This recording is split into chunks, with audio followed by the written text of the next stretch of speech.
बहुत समय पहले की बात है कि एक गांव में एक बुजुर्ग महिला रहती थी। उसके दो बेटे थे। उस बुजुर्ग महिला का पति अब इस दुनिया में नहीं था। बड़े बेटे का नाम करमू था और छोटे बेटे का नाम रामू। एक दिन करमू तुलसी का पौधा लाया और उसकी देखभाल करने लगा। धीरे धीरे तुलसी का पौधा बड़ा हो गया। करमू ने एक दिन अपनी मां से अनुमति लेकर दूर की यात्रा पर जाने की इच्छा व्यक्त की। करमू ने अपनी मां से कहा, मां, आप इस पौधे का ध्यान रखना। जब यह पौधा मुरझा जाए तो समझना कि आपका बेटा किसी मुसीबत में है, और यदि यह पौधा सूख जाए तो समझना कि आपका बेटा इस दुनिया से चला गया है। यह बात कहकर करमू ने एक घोड़ा लिया और कुछ सामान लेकर यात्रा पर निकल पड़ा। जब करमू रास्ते में जा रहा था, उसने देखा कि एक खेत की बाढ़ में आग लगी हुई है। उसी बाढ़ में एक बाज के बच्चे थे। करमू ने सोचा, अगर आग उनके घोंसले तक पहुंच गई तो ये बच्चे जल जाएंगे। करमू ने तुरंत बाढ़ में छलांग लगाई और बाज के बच्चों को आग से बाहर निकाल लिया। जब बाज वापस आया तो उसने देखा कि उसके बच्चे एक आदमी के हाथों में हैं। बाज ने करमू से पूछा कि वह उसके बच्चों को क्यों पकड़े हुए है। करमू ने पूरी बात बताई। यह सुनकर बाज ने कहा, तुम कहां जा रहे हो? करमू ने उत्तर दिया, मैं एक यात्रा पर जा रहा हूं। बाज ने कहा, तुम मेरे एक बच्चे को भी अपने साथ ले जाओ। करमू ने हामी भर दी। अब बाज का बच्चा भी करमू के साथ उड़ने लगा। करमू अपने घोड़े पर सवार था और बाज का बच्चा उसके ऊपर छाया किए जा रहा था। इस तरह वे एक जंगल में पहुंच गए। वहां उन्होंने देखा कि एक पिंजरे में एक शेरनी के बच्चे बंद हैं। वे बच्चे करमू से विनती करने लगे, हमें इस पिंजरे से बाहर निकाल दो, हम तुम्हें कुछ नहीं करेंगे। करमू को दया आ गई और उसने उन्हें पिंजरे से बाहर निकाल दिया। तभी एक शेरनी भी वहां आ गई। शेरनी एक आदमी को देखकर बहुत घबरा गई और उसने वहां आने का कारण पूछा। करमू ने पूरी बात सुना दी। शेरनी ने भी अपना बच्चा उसे साथ ले जाने के लिए दे दिया। अब शेर का बच्चा उसके घोड़े के साथ साथ चलने लगा और बाज ने भी उस पर छाया कर दी। अब करम अपने गांव से काफी दूर आ चुका था। अब रात होने वाली थी तो पास के गांव में रात बिताने के लिए वह एक तेली के घर चले गए। करमू दिन चढ़ने से पहले गाना गाता था। जब वह गाता था तो आकाश में काले बादल छा जाते थे और थोड़ी सी बारिश होने लगती थी। करमू ने आज भी पहले की तरह गाना शुरू किया तो उस शहर के राजा की बेटी ने यह सब कुछ किसी तरह देख लिया और हैरान रह गई। जब दिन चढ़ा तो राजा की बेटी ने अपने पिता से कहा कि आप पूरे शहर में घोषणा करवा दें कि आज राजा की बेटी का विवाह है। बेटी खुद अपना वर चुनेगी। राजा ने उसी तरह किया और कहा कि पूरे शहर को एक तंग रास्ते से गुजरने दिया जाएगा। अब नियत समय पर पूरे शहर के लोगों को उस तंग रास्ते से गुजरने के लिए बुलाया गया और उस रास्ते के आगे वह लड़की बैठी थी। पूरा शहर गुजर गया, लेकिन वह लड़का जो तेली के घर पर आकर रात रुका था, वह उस रास्ते से नहीं गुजरा। लड़की ने किसी के गले में हार नहीं डाला। फिर उस लड़की ने अपने पिता से कहा कि दोबारा घोषणा करवाएं, चाहे कोई अंधा काना क्यों ना हो, कोई भी घर में नहीं रहना चाहिए, सभी को उस तंग रास्ते से गुजरना होगा। राजा ने फिर से उसी तरह घोषणा करवाई कि अब कोई भी ऐसा न हो जो इस रास्ते से न गुजरे। अब करमू को भी जाना पड़ा। करमू ने तेली के कपड़े पहन लिए और वह भी उस रास्ते से गुजरने के लिए चल पड़ा। अब जब करमू की बारी आई तो लड़की ने तुरंत आगे बढ़कर करमू के गले में हार डाल दिया। पूरे शहर में हंगामा मच गया कि राजा की बेटी ने एक तेली के लड़के के साथ विवाह कर लिया है। राजा की अन्य बेटियां और रानियां भी उसे कई तरह के ताने मारने और उसका मजाक उड़ाने लगीं कि उसने कैसा वर चुना है। लड़की ने किसी प्रकार का गुस्सा नहीं किया। दिन बीतते गए। राजकुमारी का पति करमू अब राजमहल के अच्छे कपड़े पहनकर रहने लगा। एक दिन राजा ने अपने सातों जमाइयों को बुलाया और कहा, जो सबसे अच्छा शिकार करके लाएगा उसे मैं अपना राज्य और बहुत सारा इनाम दूंगा। सभी शिकार पर निकल पड़े। राजा के 6 जमाई अच्छे अच्छे घोड़े लेकर गए, पर करमू एक गधे के साथ चला। इधर करमू का घोड़ा, बाज और शेर का बच्चा तेली के घर पल रहे थे और तेली भी उन्हें उतना ही प्यार करता था जितना करमू करता था। किसी तरह करमू बाकी 6 जमाइयों से बेहतर साबित हुआ। वह तेली के घर आया और अपना घोड़ा, बाज और शेर का बच्चा लेकर और तेली जैसे कपड़े पहनकर शिकार के लिए निकल पड़ा। 6 जमाई सोचते रहे कि करमू को तो कोई शिकार मिलेगा ही नहीं और वे खुद अच्छे शिकार लेकर आएंगे। वे सभी अलग अलग रास्तों पर शिकार करने चले गए। जब तेली अपने घोड़े, बाज और शेर के साथ जंगल पहुंचा तो जंगल के बहुत सारे जानवर शेर और बाज को देखकर डर के मारे भागने लगे। करमू ने शेर से कहा, तू शिकार करता चल, और बाज से कहा कि जहां भी शेर शिकार करे उसे उठाकर मेरे पास लाकर रख दे। अब शेर शिकार करने लगा और बाज शिकार को उठाकर लाने लगा। जब शिकार का बहुत बड़ा ढेर लग गया तो करमू ने कहा, शेर, अब और शिकार की जरूरत नहीं है। इसके बाद वह जो राजाओं की पोशाक लेकर गया था वह पहन ली और शेर और बाज को घर वापस भेज दिया। खाली घोड़ा भी उनके साथ ही चला गया और वे तीनों तेली के घर पहुंच गए। उधर राजा के 6 जमाई भी वापस आ गए, लेकिन उनके पास कोई शिकार नहीं था। उन्हें यह देखकर बहुत हैरानी हुई कि करमू ने इतना सारा शिकार कैसे मार लिया। उन्होंने करमू से विनती की कि कुछ शिकार उन्हें भी दे दे। करमू ने कहा, बेशक ले जाओ, लेकिन एक शर्त है, वह यह कि मैं एक सिक्का आग पर गर्म करके तुम्हारे दाहिने कंधे पर लगाऊंगा। वे मान गए और करमू ने सिक्का गर्म कर उनके दाहिने कंधे पर लगाया, जिससे उनका मांस जल गया और काले निशान पड़ गए। करमू ने उन्हें शिकार दे दिया। वे कुछ खुश हुए, लेकिन जलन और निशान की वजह से उनकी चीखें निकलने लगीं। करमू ने खुद कोई शिकार नहीं लिया और उनके साथ ही चला गया। जंगल में शिकार का ढेर पड़ा रह गया। जब 6 जमाई राज दरबार में जा रहे थे तो उनकी पत्नियां उन्हें देखकर बहुत खुश हुईं कि उनके पतियों के हाथ में शिकार है, लेकिन करमू के हाथ में कोई शिकार नहीं था।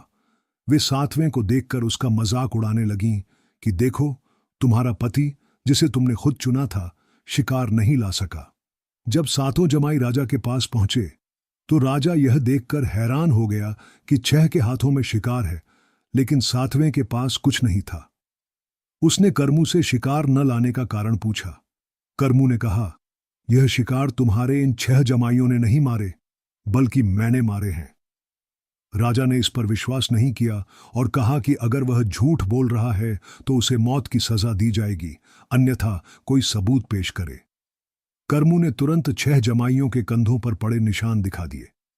इसके बाद उसने बताया कि कैसे उसने उन्हें शिकार दिया और बाकी शिकार जंगल में ही छोड़ दिया।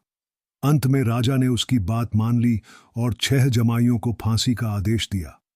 करमू ने कहा, पिताजी, इन्हें इस बार माफ कर दिया जाए। राजा ने उन्हें माफ कर दिया और करम को राज्य सौंप दिया। वे अब खुशी खुशी रहने लगे। एक दिन करमू ने राजकुमारी से कहा, मेरा मन है कि मैं बाहर के देशों की यात्रा पर जाऊं। इससे पड़ोसी देशों की जानकारी हो जाएगी और कुछ और भी अनुभव मिल जाएगा। पत्नी ने कहा, जैसा चाहो कर सकते हो। करमू ने योजना बनाकर दक्षिण दिशा में यात्रा शुरू की। चलते चलते वह एक स्थान पर पहुंचा जहां से 2 रास्ते निकलते थे। एक रास्ते पर कांटे बिखरे हुए थे और दूसरा बहुत सुंदर सड़क थी। उस सड़क पर कोई कांटा नहीं था, लेकिन वहां एक बूढ़ी औरत बैठी थी। उस बूढ़ी औरत ने कहा, तुम इस सुंदर रास्ते पर बेझिझक जा सकते हो, लेकिन इस कांटों वाले रास्ते पर मत जाओ। पर करमू ने बात नहीं मानी और वह उसी रास्ते पर चल पड़ा जहां कांटों का ढेर पड़ा हुआ था। उसने कांटों का ढेर किसी तरह एक तरफ हटाकर रास्ता बना लिया। आगे रास्ता साफ था। वह आगे ही आगे बढ़ता गया। चलते चलते उसे रास्ते में एक कुआं मिला। उस कुएं से आगे कोई और रास्ता नहीं जा रहा था। जब करमू ने कुएं में झांका तो उसमें पानी नहीं था। सूखा कुआं देखकर वह उसमें उतर गया। कुएं में पहुंचकर उसने देखा कि एक तरफ बहुत सुंदर महल बना हुआ है। वह उसी तरफ चल पड़ा और महल में प्रवेश कर गया। वह देखकर हैरान रह गया कि महल में परियां चौपड़ खेल रही थीं। अब करमू का भी मन हुआ कि वह भी चौपड़ खेले, लेकिन उसके पास चौपड़ में हार जीत पर लगाने के लिए कोई खास चीज नहीं थी। उसके पास केवल एक घोड़ा, एक बाज और एक शेर था। उसने परियों से कहा कि वे उसके साथ चौपड़ खेलें। परियां मान गईं। करमू ने पहले अपना बाज लगाया और चौपड़ खेलना शुरू किया। परियां पासा जीतने लगीं और करमू का पासा हारने लगा। जब करमू हार गया तो परियों ने उसका बाज ले लिया। इसी तरह उसने शेर का बच्चा दांव पर लगा दिया और फिर हार गया। फिर उसने घोड़ा लगाया और वह भी हार गया। आखिर में उसने खुद को दांव पर लगा दिया। उधर उनके घर में, जहां उसकी बूढ़ी माँ रहती थीं और तुलसी के पौधे को पानी देती थीं, उन्होंने देखा कि पौधा सूखने लगा है। उन्हें ऐसा प्रतीत हुआ जैसे उनका बेटा करमू किसी मुसीबत में है। इधर करमू अपना सब कुछ हार गया और परियों ने उसे कबूतर बनाकर ऊपर लटका दिया। उधर तुलसी का पौधा सूख गया और मां ने समझा कि उनका बेटा करमू मर गया है। ये सोचकर वह रोने लगी। करमू का छोटा भाई रामू, जो शक्ल सूरत में करमू जैसा ही था, अपनी मां की यह हालत देखकर करमू की खोज के लिए निकला।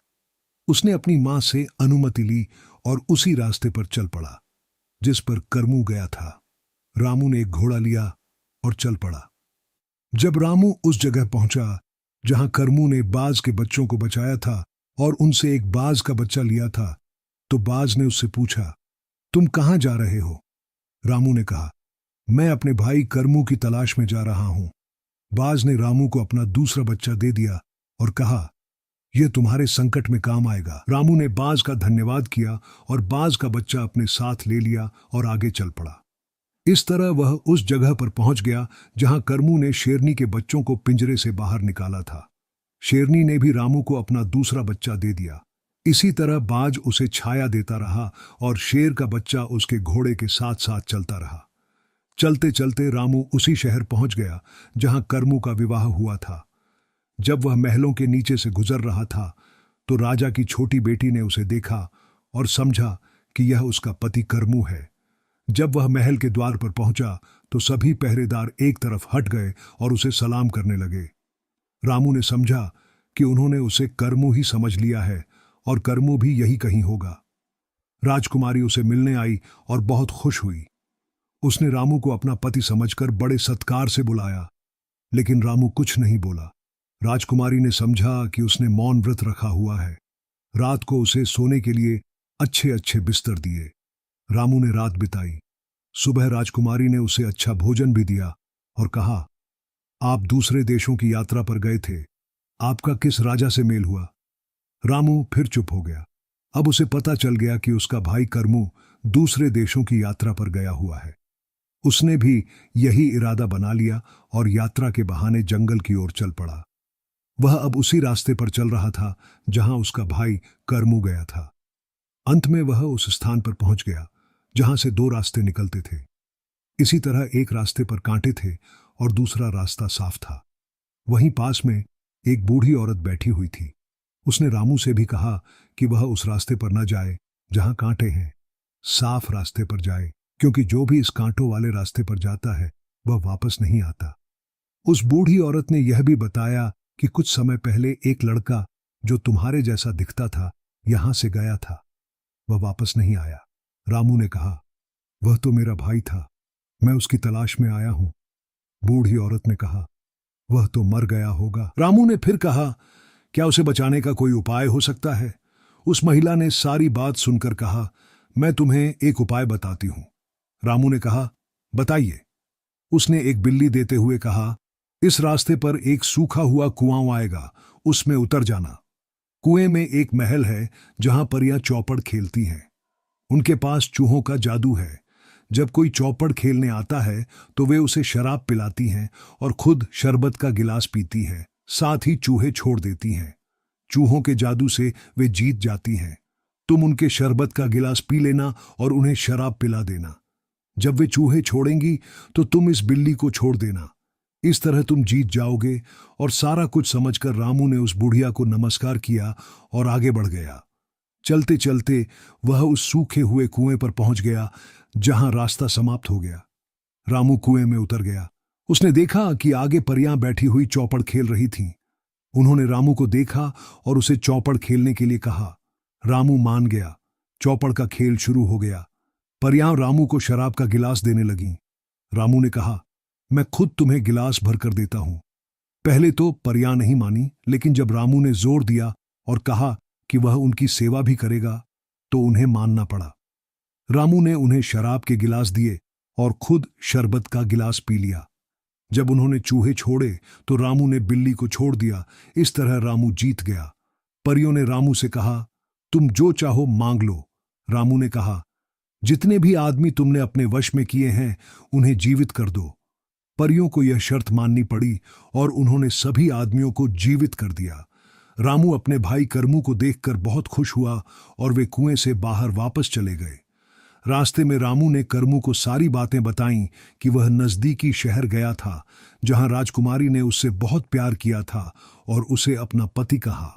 जब करमू ने अपने भाई रामू से यह शब्द सुने तो उसने रामू को वहीं तलवार मारकर मार दिया और खुद अपने घर की ओर चल पड़ा। जब वह अपने महल पहुंचा तो पहरेदारों ने उसका स्वागत किया और सिर झुकाकर रास्ता खोल दिया। अंदर जाते ही लड़की ने कहा, पति जी, आप कल मुझसे नाराज क्यों थे? क्या आपने मौन व्रत रखा हुआ था? करमू ने कहा, कल मैं नहीं था, वह तो मेरा भाई था। फिर लड़की ने पूछा, अब वह कहां है? करमू ने कहा, कल उसने तुम्हें परेशान किया था, इसलिए मैंने उसे रास्ते में ही मार दिया। राजकुमारी को यह सुनकर बहुत अफसोस हुआ और उसने पूछा, उसकी लाश कहां है? करमू ने पूरा स्थान बताया कि फलां सड़क पर फलां पेड़ के पास उसकी लाश पड़ी है। राजकुमारी ने तुरंत अपना घोड़ा लिया और तेजी से उस स्थान पर पहुंच गई जहां करमू ने बताया था कि रामू की लाश है। आखिरकार वह रामू की लाश के पास पहुंच गई। उसके सिरहाने बैठकर उसने कई मंत्र पढ़े और अपनी छोटी उंगली को चाकू से हल्का सा काटकर उसमें से थोड़ा सा खून निकाला। जब उसकी उंगली के खून की बूंद रामू के चेहरे पर गिरी तो रामू जिंदा हो गया और उठकर खड़ा हो गया। राजकुमारी उसे अपने साथ लेकर महल में पहुंची। वहां करमू ने उससे माफी मांगी। इस तरह उनका गुस्सा और शिकवा दुख दूर हो गया। फिर रामू ने बड़े भाई करमू से कहा, चलो अपनी बूढ़ी मां को भी यहीं लेकर आते हैं। उधर तुलसी का पौधा फिर से हरा हो गया। बूढ़ी मां ने समझ लिया कि उसका बेटा जिंदा हो गया है और वह खुशी खुशी रहने लगी। कुछ दिनों बाद करमू, उसकी पत्नी और रामू तीनों बूढ़ी मां के पास गए। मां ने सुख और संतोष से उन्हें आशीर्वाद दिया और फिर उनके साथ चल पड़ी। अब वे सभी महल में खुशी खुशी रहने लगे। तो दोस्तों, कहानी कैसी लगी आपको? कमेंट बॉक्स में जरूर बताइएगा और यह भी बताइएगा कि आप इस चैनल को कहां से देख रहे हो। अपने गांव तथा शहर का नाम कमेंट बॉक्स में जरूर डालें। तो दोस्तों, इस कहानी में इतना ही। अगली कहानी प्रस्तुत है, जरूर सुनिएगा। एक बार एक राजा था जिसे रात में अकेले घूमना बहुत पसंद था। आम आदमी के कपड़े पहनकर वह अपने साम्राज्य के साधारण लोगों से मिलना चाहता था। अपनी प्रजा का हाल कैसा है, साथ ही उनके जीवन जीने के तरीके को जानना उसे अच्छा लगता था। खासकर लोगों की उसके राज्य करने के तरीके और नया व्यवस्था के बारे में क्या सोच है। और वह चाहता था कि आम लोगों से मिलकर उनकी समस्या तथा जरूर के हिसाब से राज्य को चलाया जाए। इसी सिलसिले के दौरान एक रात यह राजा शहर की सबसे गरीब पतली गली में चल रहा था। यह गली गरीब लोगों की गली थी। उसने दूर से एक गीत सुना। राजा ने सोचा, इस गरीबी के स्थान पर गाया गया एक गीत जरूर कोई शोक गीत होगा। कोई अपने दुख दर्द को गीत बनकर अपने मां का बोझ हल्का कर रहा होगा। लेकिन जब वह करीब पहुंचा तो उसने गीत के असली स्वरूप को सुना। यह एक गर्व का गीत था।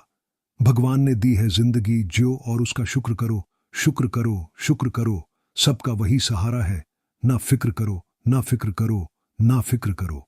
राजा उस गीत की आवाज को ध्यान से सुना और जिधर से आवाज आ रही थी उस ओर खींचा चला गया। गली में सबसे छोटी, सबसे साधारण झोपड़ी की ओर।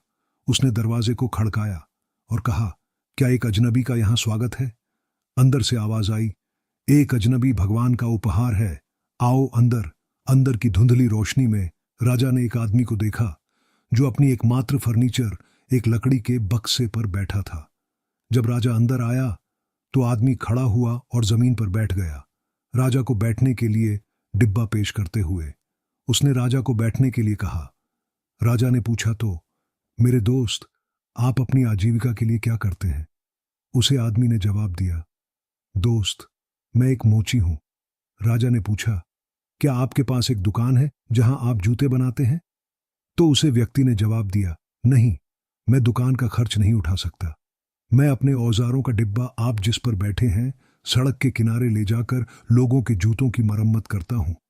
राजा ने कहा, अच्छा, तो आप सड़क के किनारे जूते बनाते हैं, पर क्या आप उस तरीके से पर्याप्त पैसा कमा सकते हैं?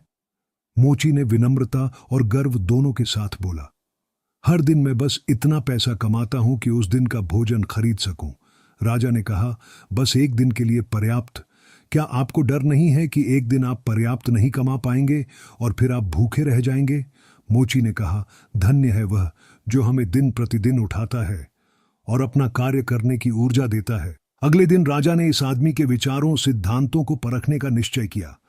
उसने एक घोषणा की कि सड़क के किनारे जूते बनाने के लिए सभी को 50 सोने के सिक्कों का लाइसेंस खरीदना होगा।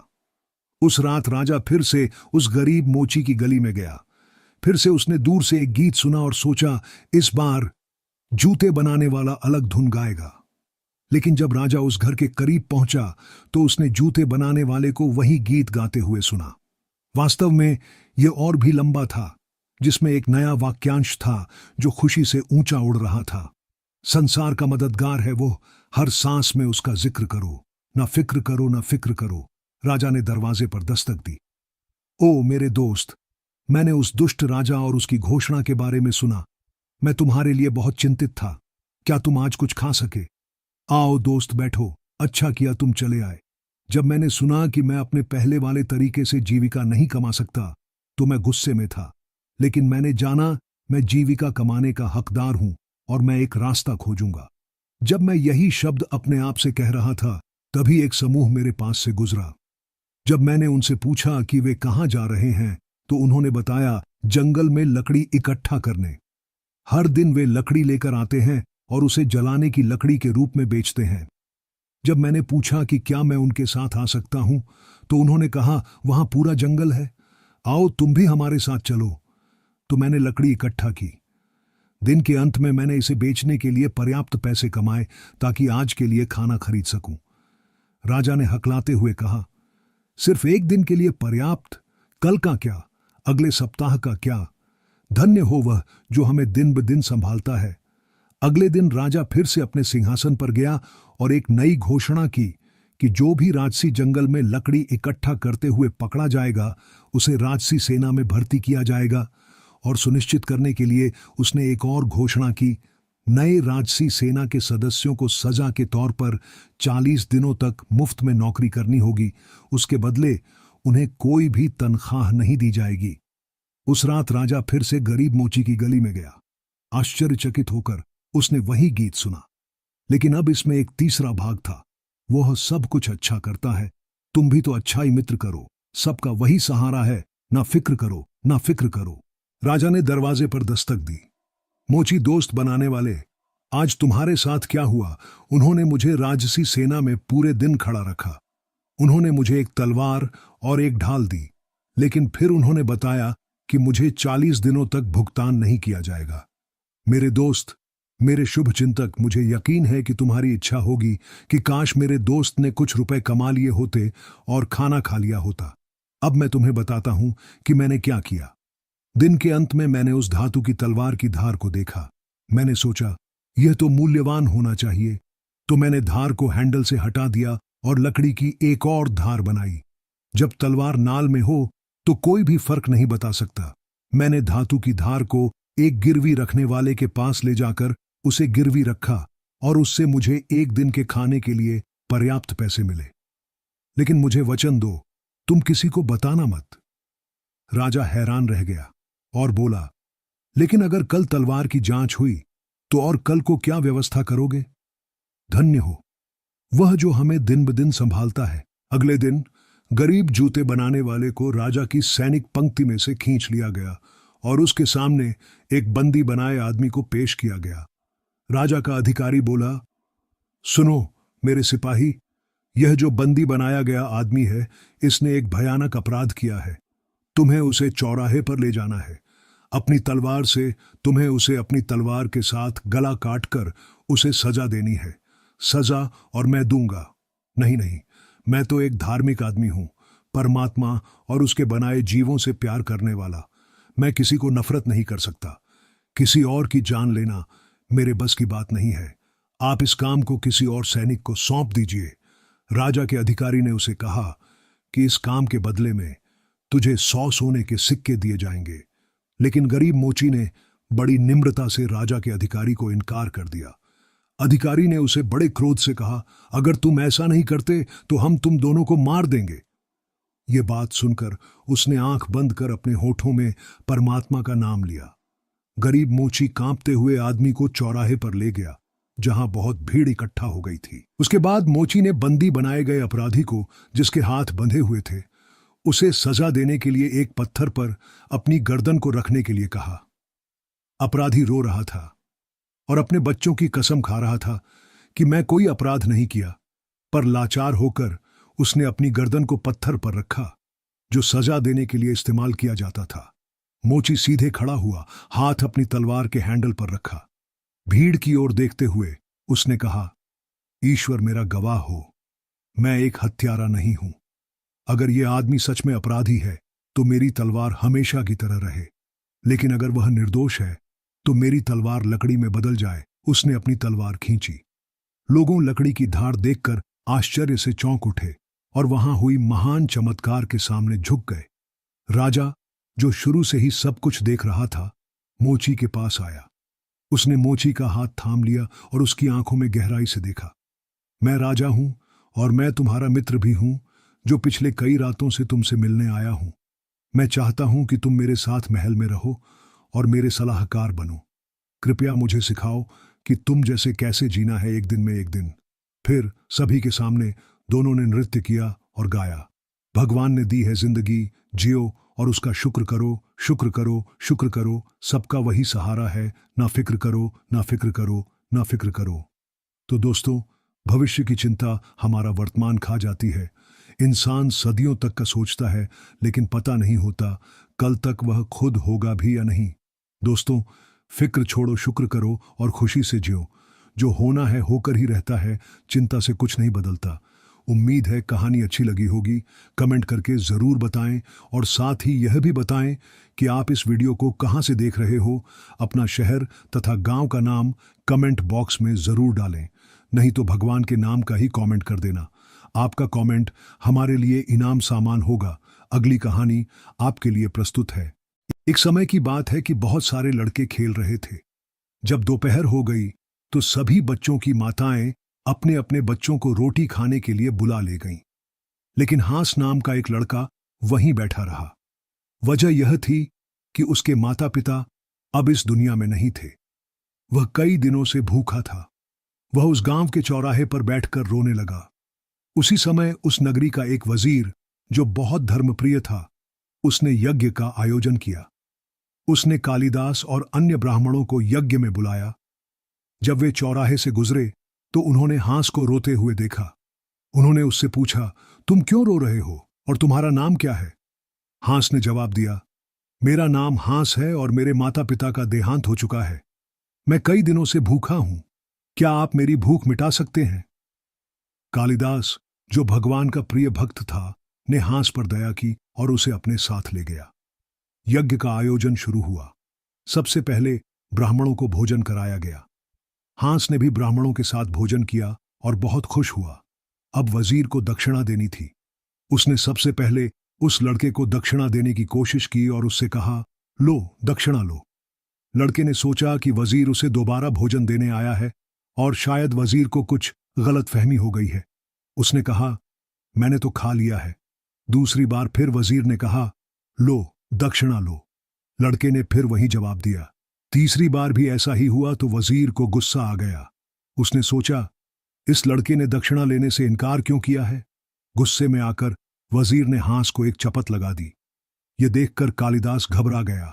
उसने तुरंत वजीर से कहा, तुमने इसे चपत सिर्फ इसलिए मारी क्योंकि इसके माता पिता नहीं हैं। यह सरासर गलत है। गुस्से में कालिदास ने वजीर से कहा, अच्छा, इसका विवाह तुम्हारी बेटी से ही होगा। अब वजीर को गुस्सा आया तो उसने कालिदास को 12 सालों के लिए कैद कर लिया और ऐलान किया कि अगले 12 सालों तक देश में कोई विवाह नहीं होगा। यदि किसी ने विवाह किया तो वह उसे फिर से 12 सालों के लिए कैद कर देगा। उसने हांस को मारने के लिए जल्लादों को आदेश दिया और उसे उनके साथ भेज दिया। गर्मी का मौसम था। जल्लादों ने हांस को तपती रेत पर दोपहर के समय ले जाकर घुमाया। हांस का शरीर गर्मी से लोहे की तरह लाल हो गया। हांस ने जल्लादों से कहा, आप तो मुझे आखिरकार मार ही देंगे, यहां ही मार दो।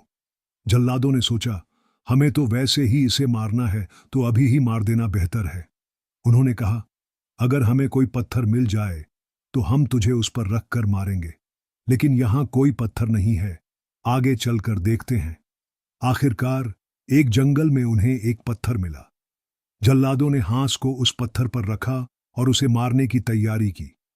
जैसे ही उन्होंने तलवार उठाई, पत्थर टूट गया और उसमें से एक संत निकले। संत ने पूछा, तुम इसे क्यों मार रहे हो? जल्लादों ने कहा, इसका कोई कसूर नहीं है, लेकिन हमारा भी कोई कसूर नहीं है, हमें तो हुक्म मानना है। संत ने पूछा, उसने तुम्हें क्या कहा है? जल्लादों ने जवाब दिया कि वजीर ने कहा है कि इसके बाएं पैर की सबसे छोटी उंगली को निशानी के तौर पर लेकर आना। जल्लादों ने हांस के बाएं पैर की उंगलियां गिनी। पहले 5 थीं। संत ने कहा, फिर गिनो। दूसरी बार गिनने पर 6 हो गई। जल्लादों ने सबसे छोटी उंगली काट ली और हांस को छोड़ दिया। जल्लाद वापस चले गए। हांस ने उस संत से पूछा, आपका नाम क्या है? संत ने कहा, लोग मुझे अलग अलग नामों से बुलाते हैं, लेकिन तुम्हारे लिए मेरा नाम राम है।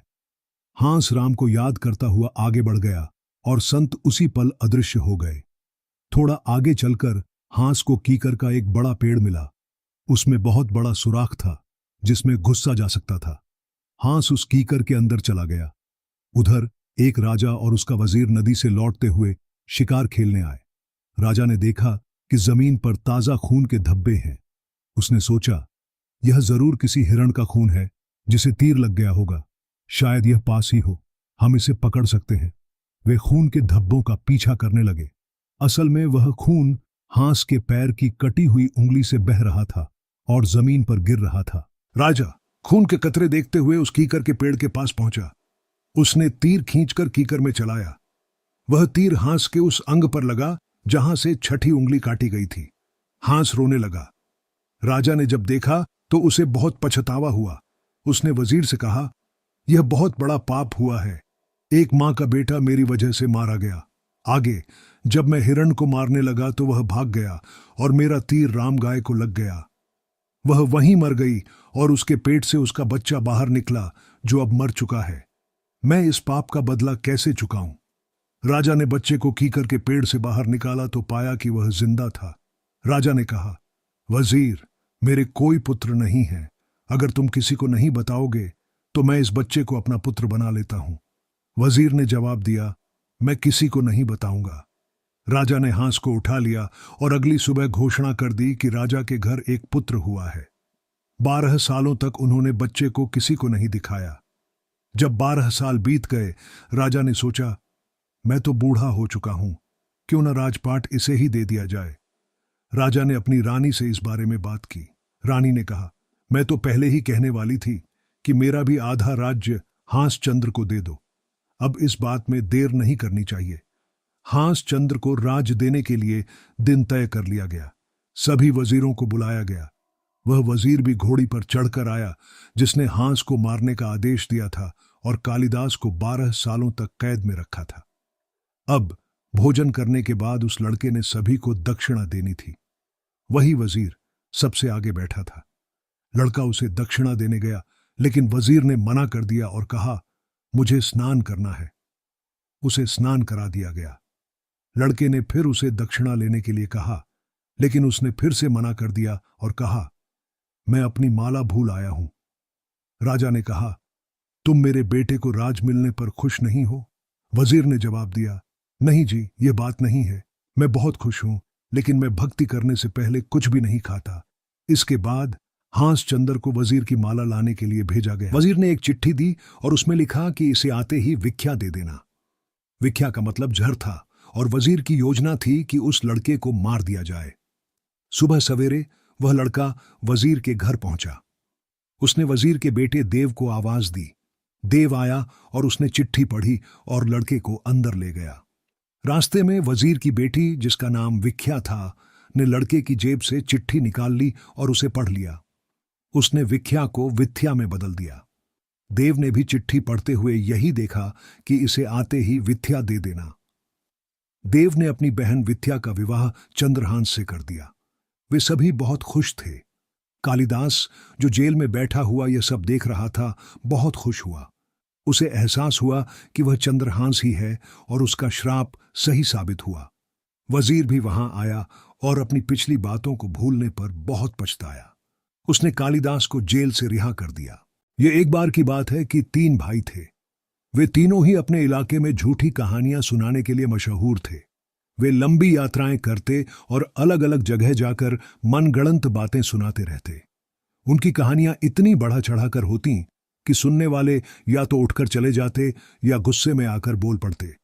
एक दिन ऐसी ही यात्रा करते हुए वे एक राजकुमार के पास पहुंचे। उस राजकुमार ने शाही कपड़े और कीमती गहने पहन रखे थे। इतना ठाठ बांट वाला इंसान उन्होंने पहले कभी नहीं देखा था। उसे देखकर इन झूठे कहानियां गढ़ने वाले भाइयों के मन में ख्याल आया कि किसी न किसी तरह बातों के जरिए राजकुमार पर ऐसा प्रभाव डाला जाए कि वह राजकुमार खुद अपने कीमती गहने और कपड़े उन्हें दे दे, बल्कि इस बात तक ले जाया जाए कि वह उनकी गुलामी करने के लिए भी तैयार हो जाए।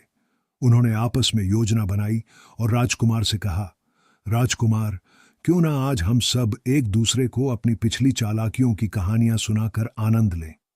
लेकिन शर्त यह होनी चाहिए कि अगर कोई किसी की बात पर शक करे तो वह दूसरे का गुलाम बनकर रहेगा। राजकुमार को उनकी बातें कुछ अजीब लगीं, लेकिन उसने बिना कुछ कहे उनकी शर्त मान ली और कहा, मुझे आपकी शर्त मंजूर है। चलिए शुरू करें अपनी चालाकियों की बातें। उन भाइयों को पूरा विश्वास था कि इस मुकाबले में वही जीतेंगे, क्योंकि आज तक ऐसा ही होता आया था। कभी भी किसी ने उनकी बातों पर विश्वास नहीं किया था, तो भला राजकुमार कैसे यकीन करेगा। वह तीनों भाई सोच रहे थे कि राजकुमार उनकी बातें सुनकर जरूर कुछ बोलेगा और शर्त हार जाएगा। आज वे निश्चित थे कि राजकुमार अपने गहने और कपड़े उतारकर उन्हें दे देगा और उनकी गुलामी भी स्वीकार करेगा। यह सोचकर तीनों भाई बहुत खुश हो रहे थे। उन्होंने बातचीत शुरू करने से पहले एक राहगीर को रोका और उससे निवेदन किया कि वह न्यायाधीश की भूमिका निभाए और अंत में यह तय करे कि कौन जीतता है और कौन हारता है। वह राहगीर खुशी खुशी उनकी बात मान गया और न्यायाधीश बनने के लिए तैयार हो गया। सब लोग एक घने पेड़ की छांव के नीचे बैठ गए और चर्चा का सिलसिला शुरू हो गया। सबसे पहले सबसे बड़े भाई ने अपनी बात सुनाने के लिए खड़ा होकर कहा, एक बार की बात है, जब मैं बहुत छोटा था मुझे शरारत सूझी। मेरा दिल किया कि मैं अपने भाइयों को चकमा देकर कहीं छिप जाऊं और वे मुझे ढूंढते रह जाएं। मैंने अपने गांव के सबसे ऊंचे पेड़ पर चढ़कर पत्तियों में छिपने का विचार किया। मेरे दोनों भाई पूरा दिन मुझे ढूंढते रहे, लेकिन मैं नहीं मिला। जब रात का अंधेरा हो गया तो मेरे भाइयों ने मुझे ढूंढना बंद कर दिया और घर वापस चले गए। लेकिन जब मैंने नीचे देखा तो डर गया। सोचने लगा कि अब मैं इतने ऊंचे पेड़ से नीचे कैसे उतरूंगा। फिर मुझे ध्यान आया कि एक रस्सी की मदद से मैं उतर सकता हूं। मैंने पास वाले घर से रस्सी मांगी और रस्सी पकड़कर नीचे उतरा और अपने घर दौड़कर चला गया। राजकुमार ने यह बात सुनकर कोई टिप्पणी नहीं की। वह खड़ा रहा और अगली कहानी सुनने का इंतजार करने लगा। तीनों भाई इस पर हैरान तो हुए, लेकिन उन्होंने सोचा कि अगली कहानी जरूर राजकुमार को भ्रमित कर देगी। उस विश्वास के साथ दूसरे भाई ने कहानी शुरू की और कहा, उसी दिन जब मैं अपने छोटे भाई को ढूंढते ढूंढते जंगल में पहुंच गया तो मैंने कुछ झाड़ियों की ओर भागते हुए देखा। मुझे लगा कि वह मेरा भाई ही होगा। मैंने उसका पीछा किया, लेकिन जब मैं झाड़ियों के पास पहुंचा तो देखा कि वह मेरा भाई नहीं बल्कि एक भूखा तेंदुआ था। उसने जैसे ही मुझे खाने के लिए अपना मुंह खोला, इससे पहले कि वह मुझे खा जाए, मैंने छलांग लगाकर सीधे उसके पेट में प्रवेश कर लिया और भीतर उछल कूद करने लगा। उसे समझ ही नहीं आया कि उसके पेट के अंदर क्या अजीब हो रहा है। उसने गुस्से और घबराहट में इतनी जोर से थूका कि मैं उसके मुंह से निकलकर हवा में कई दूर तक उड़ा और अपने गांव के बीचों बीच आ गिरा। उस समय मैं छोटा बच्चा था, लेकिन मैंने अपने पूरे गांव को उस खतरनाक चीते से बचा लिया। और सच मानिए, उसके बाद वह चीता डर के मारे हमारे गांव के आसपास भी कभी नहीं दिखा। इस बात के बाद भी राजकुमार ने कोई टिप्पणी नहीं की। उसने बस इतना कहा कि अब तीसरी कहानी सुनाई जाए। राजकुमार के इस व्यवहार पर तीनों भाई बहुत बेचैन हो गए, लेकिन उनके पास एक आखिरी कहानी अभी बाकी थी। जब तीसरा भाई अपनी कहानी सुनाने के लिए खड़ा हुआ तो उसके माथे पर चिंता की लकीरें थीं, मगर फिर भी उसे पूरा भरोसा था कि इस बार वह इतनी अजीब कहानी सुनाएगा कि राजकुमार को उसकी बात पर जरूर शक होगा। उसने अपनी बात शुरू की। एक बार जब मैं नदी के किनारे टहल रहा था तो मैंने देखा कि सभी मछुआरे बेहद उदास बैठे हैं। मैंने उनसे पूछा कि वे इतने उदास क्यों हैं। उन्होंने बताया कि वे एक हफ्ते से कोई भी मछली नहीं पकड़ पाए हैं। इसके परिणाम स्वरूप उनके परिवार भूखे बैठे हैं। मैंने उनसे कहा कि मैं उनकी मदद जरूर कर सकता हूं। यह कहकर मैं नदी में कूदा और मछली का रूप धारण कर लिया। मैं काफी समय तक इधर उधर तैरता रहा, जब तक कि मैंने उनकी समस्या का हल नहीं खोज लिया। मैंने पाया कि एक दैत्य मछली ने नदी की सभी मछलियों को भगा दिया था और अब वह खुद मछुआरों के जाल से बचती फिर रही थी। अचानक उस दैत्य मछली ने मुझे देख लिया और मुझे भी हड़पने के लिए मेरे पास आई।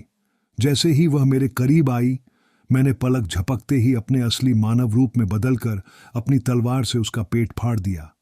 इसके साथ ही जितनी भी मछलियां उस दैत्य मछली के पेट में कैद थीं, वे जल्दी बाहर आ गईं। उनमें से बहुत सारी मछुआरों के जाल में फंस गईं। जब मैं किनारे पर वापस आया तो तमाम मछलियां मेरा धन्यवाद करने मेरे पास आईं, क्योंकि मैंने उन्हें दैत्य मछली के पेट से निकालकर बचाया। जब मछुआरों ने कई मछलियों को मेरे आसपास खुशी से नाचते कूदते देखा तो उन्होंने खुशी में मुझे कई पुरस्कार देकर सम्मानित किया।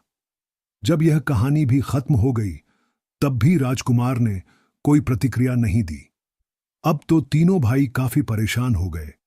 उन्होंने सोचा कि जब राजकुमार अपनी बात सुनाएगा तो वे भी उसकी किसी बात पर कोई संदेह नहीं करेंगे और इस प्रकार बात बराबरी पर खत्म हो जाएगी। अब राजकुमार भी अपनी बात सुनाने लगा। उसने कहा, मैं बहुत धनवान और जमीन जायदाद का मालिक एक राजकुमार हूं। मैं इन दिनों अपने 3 गुलामों की तलाश में हूं जो मुझे चकमा देकर कहीं चले गए हैं। मैं हर जगह उनकी खोज कर रहा हूं क्योंकि वे तीनों मेरे लिए बहुत कीमती हैं। जैसे ही मैं अब थक हार कर उनकी तलाश छोड़ने का सोच रहा था, मेरी किस्मत देखिए कि आप तीनों खुद मेरे पास आ गए। अब मेरी तलाश खत्म हो गई है क्योंकि आप तीनों ही मेरे खोए हुए गुलाम हैं। जब तीनों भाइयों ने राजकुमार के मुंह से यह शब्द सुने तो वे हैरान रह गए। वे दोनों तरफ से फंस गए थे। अब अगर वे राजकुमार की सुनाई गई बात से सहमत हो जाते हैं तो इसका अर्थ होगा कि वे उसकी बात की पुष्टि करते हैं और यह स्वीकार करते हैं कि वही तीनों उसके खोए हुए गुलाम हैं। लेकिन अगर वे उसकी बात पर कोई प्रतिक्रिया देते हैं तो वे शर्त हार जाएंगे और शर्त के अनुसार उन्हें राजकुमार के गुलाम ही बनना पड़ेगा। तीनों भाई राजकुमार की इस राजनीति और चतुराई भरी योग्यता से प्रभावित और परेशान हो गए, लेकिन वे अपने मुंह से एक भी शब्द बोलने में असमर्थ हो गए। अब उस राहगीर की बारी थी जिसे इस बातचीत प्रतियोगिता का न्यायाधीश बनाया गया था। उसने बड़े ध्यान से सब कुछ सुना, देखा और विचारा। उसने फैसला सुनाया कि इस प्रतियोगिता में बिना किसी पक्षपात के राजकुमार की जीत हुई है और तीनों भाइयों को राजकुमार के गुलाम बनकर रहना पड़ेगा। लेकिन राजकुमार ने उन तीनों को अपना गुलाम नहीं बनाया। उसने उनसे यह वादा लेकर उन्हें अपने गांव लौटने की अनुमति दे दी कि वे आगे से ऐसी झूठी कहानियां नहीं सुनाएंगे और मेहनत, सच्चाई और ईमानदारी से रहेंगे। तो दोस्तों, कहानी कैसी लगी आपको? कमेंट बॉक्स में जरूर बताइएगा और यह भी बताइएगा कि आप इस चैनल को कहां से देख रहे हो। अपने गांव तथा शहर का नाम कमेंट बॉक्स में जरूर डालें। तो दोस्तों, इस कहानी में इतना ही। अगली कहानी प्रस्तुत है, जरूर सुनिएगा। एक गांव में एक औरत रहती थी। उसके पति का नाम था घुग्गू दास। जो भी उसे बुलाता कहता, अरे घुग्गू दास, क्या कर रहा है? घुग्गू दास की पत्नी इस नाम से बहुत चिढ़ती थी। उसे लगता था कि मेरा आदमी कितना अच्छा है, पर उसका नाम बहुत बुरा है। इस वजह से अब उसका ध्यान सिर्फ लोगों के नाम पर रहता था। घुग्गू दास की पत्नी एक दिन किसी के घर गई। वहां एक औरत आटा पीस रही थी। घुग्गू दास की पत्नी ने पूछा, बहन, तेरा नाम क्या है? उस औरत ने जवाब दिया, लक्ष्मी। घुग्गू दास की पत्नी बड़बड़ाती हुई कहने लगी, नाम लक्ष्मी और चक्की पीसती फिरती है। फिर उसने खेतों में घास खोदते हुए एक आदमी को देखा और उससे पूछा, भाई, तेरा नाम क्या है? उस आदमी ने जवाब दिया, धनपत। यह सुनकर घुग्गू दास की पत्नी बड़बड़ाती हुई बोली, नाम तेरा धनपत, पर खोदता फिरता है घास। वह आगे गई तो देखा कि लोग एक शव को उठाकर ले जा रहे थे। उसने पूछा, यह कौन मर गया है? एक आदमी ने जवाब दिया, यह जीवन मरा है। वह हैरानी में सोच रही थी। लक्ष्मी चक्की पीस रही है, धनपत घास खोद रहा है और जीवन मर गया है। पर नामों का क्या है, ये तो सिर्फ बुलाने के लिए होते हैं। वह खुशी खुशी घर पहुंची और अपनी सास से कहने लगी, आटा पीसती लक्ष्मी, धनपत खोदता घास, जीवना देखा मरा, जियो मेरे घुग्गू दास। एक गांव में दो बुजुर्ग किसान रहते थे, शेर सिंह और नरेश राम। दोनों की बचपन से ही दोस्ती थी। जवानी में भी जब वे खेती करते थे तो साथ में ही काम किया करते थे, और अब बुढ़ापे में भी वे खाली समय में बातें करते रहते थे। उनकी दोस्ती के कारण उनकी पत्नियां भी एक दूसरे से अच्छी तरह परिचित थीं। इसी वजह से जब भी वे मिलती तो अपने पतियों के बारे में खूब बातें करती। एक दिन जब ये दोनों बुजुर्ग महिलाएं इकट्ठा हुईं और बातें कर रही थीं, तो बात शुरू हुई उनके जवानी के दिनों की। एक बुजुर्ग महिला दूसरी से कहने लगी कि जवानी में उनके पति कितने गुस्सैल स्वभाव के थे। अकड़ तो अब भी वही है, लेकिन शरीर पहले जैसा नहीं रहा। अब तो कई बार गुस्से में बात करते हुए दांतों के बीच से हवा निकल जाती है और बात में बिल्कुल भी रौब नहीं रहता, बल्कि हंसी आ जाती है। इसी तरह बातें करते हुए वे याद करने लगीं कि किस तरह छोटी छोटी बातों पर वे उन्हें डांट डपट करते थे, लेकिन अब तो हाथ उठाने के समय ही उनकी बाहें दर्द करने लगती हैं। दूसरी बुजुर्ग महिला ने कहा कि जब वे डांटते थे तो दोनों आपस में सलाह करके एक ही दिन डांटते थे, जैसे आपस में कोई शर्त लगी हो। शर्त का नाम सुनकर दूसरी बुजुर्ग महिला कहने लगी कि क्यों न हम भी उनसे उनके जवानी के दिनों का बदला लें, क्यों न इन बड़े अकड़ वालों को मजाक मजाक में मूर्ख बनाए। तब दूसरी बुजुर्ग महिला कहने लगी, ठीक है, बताओ कितने रुपयों की शर्त लगानी है। तब पहली बुजुर्ग महिला कहने लगी, 100 रुपये की। दोनों हंस रही थीं और इसी तरह बातें करते हुए उन्होंने एक दूसरे को चुनौती दी कि अब देखते हैं कि अपने पति को मूर्ख बनाने में हम दोनों में से कौन ज्यादा सफल होती है। तो उन दोनों ने शर्त लगा ली। जब शेर सिंह बाहर गांव में घूमने के बाद घर आया तो उसकी पत्नी ने कहा, मैंने कहा, जी आप ठीक तो हो? हाँ हाँ, मैं बिल्कुल ठीक ठाक हूं, शेर सिंह ने जवाब दिया। पर आप तो बहुत ही कमजोर और थके हुए लग रहे हो, पत्नी ने कहा। अगली सुबह जब पत्नी ने उसे उठाया और कहा, लो चाय पी लो। जब शेर सिंह चाय पीने लगा तो उसकी पत्नी ने कहा, रुको, जरा अपनी जीभ तो दिखाओ। पति ने तुरंत अपनी जीभ बाहर निकालकर दिखा दी। पत्नी बोली, हाय राम, आप तो आज बिल्कुल भी बिस्तर से बाहर मत निकलना। आपकी जीभ देखकर साफ पता चल रहा है कि आप बुरी तरह बीमार पड़ने वाले हो। लेकिन शेर सिंह बड़ा अक्खड़ स्वभाव का था। वह इतनी जल्दी किसी के वश में कहां आने वाला था। लेकिन बूढ़ी पत्नी की बातों और अंदाज से उसमें थोड़ी सी शंका पैदा हो गई। वह उठकर अपना मुंह खोलकर शीशे में देखने लगा और अपनी पत्नी से बोला, मुझे कुछ नहीं हुआ। इस पर उसकी पत्नी ने कहा, ठीक है, आप मत मानो, लेकिन मेरे मायके के हलवाई की जीभ भी ऐसी ही हो गई थी और थोड़े दिनों बाद ही उसकी मौत हो गई थी। यह सुनकर शेर सिंह के पैरों तले जमीन खिसक गई और उसका दिल जैसे फटने से बचा। उसके गले से जितनी भी आवाज निकली वह बोला, अब मैं क्या करूं? तब पत्नी को पता चल गया कि शेर सिंह अब जाल में फंस गया है। उसने अलमारी से ताकत देने वाली देसी दवाइयों के कई सारे पैकेट निकाल लिए और उनमें से एक एक खुराक शेर सिंह को दे दी। इस तरह कई दिनों तक उसे बिस्तर से उठने ही नहीं दिया। बार बार बस यही यकीन दिलाती रही कि वह बहुत बीमार होता जा रहा है। थोड़े थोड़े समय के बाद उसे दवाइयां देती रही। खाने में भी हल्का फुल्का बीमारों वाला खाना ही देती रही। अब शेर सिंह गांव में बात करने और घूमने जाने से भी हट गया। वह सारा दिन अकेला ही घर में पड़ा कमरे की छत को देखता रहता। उसका मन बहुत उदास था, इसलिए उसका किसी से बात करने का दिल नहीं करता था। एक दिन सुबह सुबह वह शेर सिंह के बिस्तर पर बैठकर बड़ी ही दयालु नजरों से उसे देखने लगी और सिसकते हुए, आंसू पोंछते हुए बोली, मेरे सिर के साईं, अब मुझे यकीन करना ही पड़ रहा है कि आप अब नहीं बचोगे। सच मानो, जब आप परलोक सिधार गए तो मैं आपको याद करके बहुत रोऊंगी। जवानी के दिनों की बहुत सारी बातें याद आया करेंगी। कैसे आप मेरी बांह मरोड़कर पीठ पर जूते मार दिया करते थे। काश आज भी आप बिस्तर से उठकर मुझे डांट सकते, पर अब तो आपसे खड़ा भी नहीं हुआ जाता। हाय, वो दिन भूलने वाले नहीं। आपको क्या पता मैं कितने भारी मन से आपके लिए कफन खरीद कर लाई हूं। ये कहते हुए उसने लिफाफे से कफन निकाला और शेर सिंह के सिरहाने रख दिया। अफसोस भरी आवाज में कहने लगी, ध्यान रखना, कफन पर कोई दाग न लगे। ये भी आपकी इज्जत की तरह बेदाग ही रहे। वैसे अगर दाग लग भी जाए तो इसे भी आपकी इज्जत की तरह साफ कर दिया जाएगा। मुझे तो याद है कि कैसे एक बार खेत से आते समय आपने राम प्यारी से कुछ उलटे सीधे बोल बोल दिए थे और गांव में आपकी कितनी बेइज्जती हुई थी, लेकिन समय के साथ सब साफ हो गया। इस तरह आज तक जिंदगी में जितनी भी बातें उसके मन में शेर सिंह के गुस्से के डर से दबी हुई थी, उसने जमकर भड़ास निकाली और बीच बीच में उसकी इतनी चिंता करती कि मानो शेर सिंह के कुछ ही श्वास बचे हों। वह इसी तरह देर तक उससे ऐसी बातें करती रही जिससे उसे विश्वास हो जाए कि वह सचमुच मर रहा है। शेर सिंह इतना डर चुका था कि उसे कई दिनों तक नींद नहीं आई।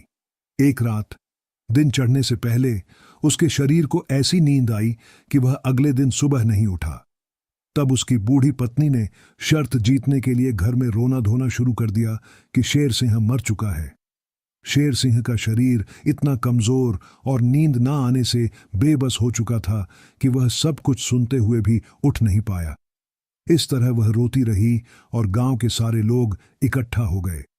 यहां तक कि अंतिम संस्कार की सारी तैयारियां होने लगीं। इस प्रकार शेर सिंह की पत्नी ने तो शर्त वाले दिन के बाद बातों बातों में ही अपने पति को संस्कार तक पहुंचा दिया था। दूसरी ओर नरेश राम की पत्नी भी कम नहीं थी। उसने शर्त वाले दिन ही जाकर चरखा काटना शुरू कर दिया था। चरखे पर एक भी धागा उसे नजर नहीं आ रहा था। उसके पति ने बाहर से आते ही उसे देखकर पूछा, भागवान, क्या कर रही हो? जी, मैं चरखा काट रही हूं, बूढ़ी महिला ने कहा। इससे पहले कि वह कुछ कहता, उसने कहा, ये अब तक की सबसे बेहतरीन धागे हैं। इसका जो रूह है वह एक पवित्र कपास की रूह है जी। हाँ, और एक खास बात वह यह कि जिसने अपनी पत्नी के साथ झूठ बोला हो उसे यह पवित्र रूह हरगिज नहीं दिखेगी। यह सुनकर बूढ़े ने सोचा, अब बुढ़ापे में और कौन सहारा। बूढ़ा उसे देखकर फौरन बोल पड़ा, हाँ हाँ, सचमुच यह रूह खास ही लगती है। मुझे तो इसे देखते ही ऐसा लगा। मैं तुमसे पूछने ही वाला था, इससे पहले तुमने खुद ही बता दिया। अब जब भी नरेश राम गांव से घर लौटता तो वह बूढ़ी रोज काटने बैठ जाती। काटती और गोल बना देती। देखने वाले को ऐसा लगता जैसे काट काट कर संदूक भर रही है। फिर जब एक दिन नरेश घर आया तो उसने कहा कि उसने सारी रूं काट बनाकर संदूक में संभाल ली है। अब उसका कपड़ा बनाने वाली खड्डी लगा ली है। फिर वह उसके सामने बैठकर खड्डी से कपड़ा बुनने लगी। उसे देखकर बूढ़े ने कहा, वाह, क्या सुंदर कपड़ा बनता जा रहा है। बूढ़ी बोली, इसे मजबूत बनाने के लिए मैं दिन रात मेहनत कर रही हूं। एक दिन शाम को उसने कपड़ा बुनना बंद करके बूढ़े से खड्डी से कपड़ा उतारने में मदद करने को कहा। जब वह कपड़ा उतारने का ढोंग कर रहा था तो बूढ़ी बोली, क्या कर रहे हो? सारा कपड़ा बुरी तरह खराब कर रहे हो। यह कपड़ा मेज के ऊपर रखना है। फिर उसने कैंची ली और कपड़े की कटाई शुरू कर दी। तुम क्या बना रही हो भागवान? बूढ़े ने पूछा। आपके लिए बढ़िया सूट बना रही हूं जी। ऐसा सूट आपने आज तक कभी नहीं पहना होगा, बूढ़ी ने हंसकर कहा। फिर उसने सुई धागा पकड़ा और सूट सिलने लगी। अब जब भी बूढ़ा घर आता वह सूट सिलने में व्यस्त रहती। एक दिन वह घर आया तो बूढ़ी ने कहा, देखिए, सूट तैयार है, जरा पहनकर तो देखिए। बूढ़े ने झट से अपना कुर्ता उतार कर रख दिया और ऐसा दिखावा करने लगा जैसे पुराने कपड़े उतार कर नए पहनने के लिए तैयार हो। लो जी, तुम्हारी नई कमीज, बूढ़ी ने कहा। बूढ़े ने अपनी पुरानी कमीज उतारकर नई कमीज पहनने का अभिनय किया। कमीज के सारे बटन तो बंद करो, बूढ़ी ने कहा। बूढ़े नरेश ने अपनी उंगलियों से बटन बंद कर ली। अब देखो, और वह दोनों हाथ ऊपर उठाकर खड़ी हो गई। उसने पीठ घुमाकर कोट पहनाने के लिए अपने हाथ ऊपर कर दिए। बूढ़ी कहने लगी, अब थोड़ा सीधा होकर खड़े हो जाओ। मैं देखना चाहती हूं कि कितना सुंदर लग रहा है। बहुत ही सुंदर लग रहा है, कमाल हो गया है। बूढ़ा सीधा होकर खड़ा हो गया। उसने कुछ भी नहीं पहना था सिवाय सिर पर पगड़ी और छोटे निकर के। हां, पैरों में जूते जरूर थे। उधर समय हो गया था दूसरे बूढ़े का संस्कार करने का। सभी लोग आमंत्रण के अनुसार जाने लगे। लकड़ियां जोड़ी गईं, पंडित पहुंच चुका था। सभी लोग इकट्ठा हो गए थे। अचानक दूसरा बूढ़ा नया सूट पहनकर वहां आ खड़ा हुआ। उसे देखकर सभी की आंखें फटी रह गईं। लोग समझ नहीं पा रहे थे कि वे हंसे या रोएं। बच्चे उसे इस तरह तैयार होकर आया देखकर खिलखिलाने लगे। इसके बाद कोई भी अपनी हंसी नहीं रोक पाया। जब बूढ़े ने अपने सूट की बात की तो पंडित भी हंसे बिना नहीं रह सका। हंसी हंसी में सभी के पेट में दर्द होने लगा। इतना हंसा गया कि शव में लेटा बूढ़ा भी उठकर बैठ गया और कहने लगा, आखिर यह हो क्या रहा है। अब दोनों बूढ़ी औरतें आपस में बहस कर रही थीं कि आखिर शर्त किसने जीती। कफन में लेटे बूढ़े ने दोनों को बहस करते हुए सुना और असलियत समझकर वह भी हंसने लगा। हंसी रोककर वह बोला, मेरे साथ जो हुआ सो हुआ, पर नरेश राम ने तो मुझे भी मात दे दी। इसके बाद दोनों पत्नियां कहने लगीं, तुम दोनों हमें एक ही दिन पीटते थे। आज तुम एक दूसरे को यह कहने के लायक नहीं हो कि तुम्हें औरत ने मूर्ख बना दिया। वहां खड्ढे नए युवकों से वे कहने लगीं, अपनी पत्नियों पर कभी हाथ मत उठाना, नहीं तो एक दिन तुम्हारे साथ भी यही होगा। इसके बाद सभी लोग हंसते हंसते अपने घरों को चले गए। सभी यही कह रहे थे कि दोनों बूढ़ी औरतें ही शर्त जीत गईं। तो दोस्तों, इस कहानी में इतना ही। कहानी आपको कैसी लगी कमेंट बॉक्स में जरूर लिखें और साथ ही यह भी बताएं कि आप इस वीडियो को कहां से देख रहे हो। अपने शहर तथा गांव का नाम कमेंट बॉक्स में जरूर लिखें। अगली कहानी प्रस्तुत है। जगत राम एक गांव में रहता था। वह एक सीधे साधे और खुशमिजाज ग्रामीण युवक था। उसकी मजबूत कदकाठी और सादगी भरा जीवन उसे खुशहाल बनाए रखता था। गांव के लोग उसकी मजेदार बातों और कहानियों को सुनकर बहुत प्रसन्न होते थे। वह मस्तमौला और सबका चहेता था। हालांकि इतने गुणों के बावजूद कुछ समय से उसे रतौंधी की समस्या हो गई थी, लेकिन उसने यह बात सबसे छुपा रखी थी। जगत राम की शादी को 3 महीने हो गए थे, लेकिन अभी उसका मुखलावा नहीं हुआ था। शादी के समय उसने अपनी चतुराई और होशियारी से अपनी रतौंधी के बारे में किसी को कुछ पता नहीं चलने दिया। वह चाहता था कि मुकल्लावा होने तक उसके ससुराल वालों को उसकी इस समस्या का पता न चले। वह इस चिंता में जल्दी मुकलावा लाने की कोशिश कर रहा था। उसने यह बात अपनी मां के साथ बातचीत में साझा कर दी थी। एक दिन जब वह शाम को अपने पशुओं को चराकर घर लौटा तो उसकी मां ने उसे पास बुलाकर बैठाया और कहा, सुन बेटा, आज तेरे ससुराल से एक संदेश लाने वाला आया था। उसने बताया कि 5वें भाद्रपद के बुधवार को दूल्हे को मुकलावा लेने आ जाना चाहिए। अब सुख चैन से 1 महीना बीत गया है, चौथे दिन तुम्हें मुकलावा लाने जाना है। यह सुनकर जगत राम बेहद खुश हुआ। उसके मन की इच्छा पूरी होने जा रही थी।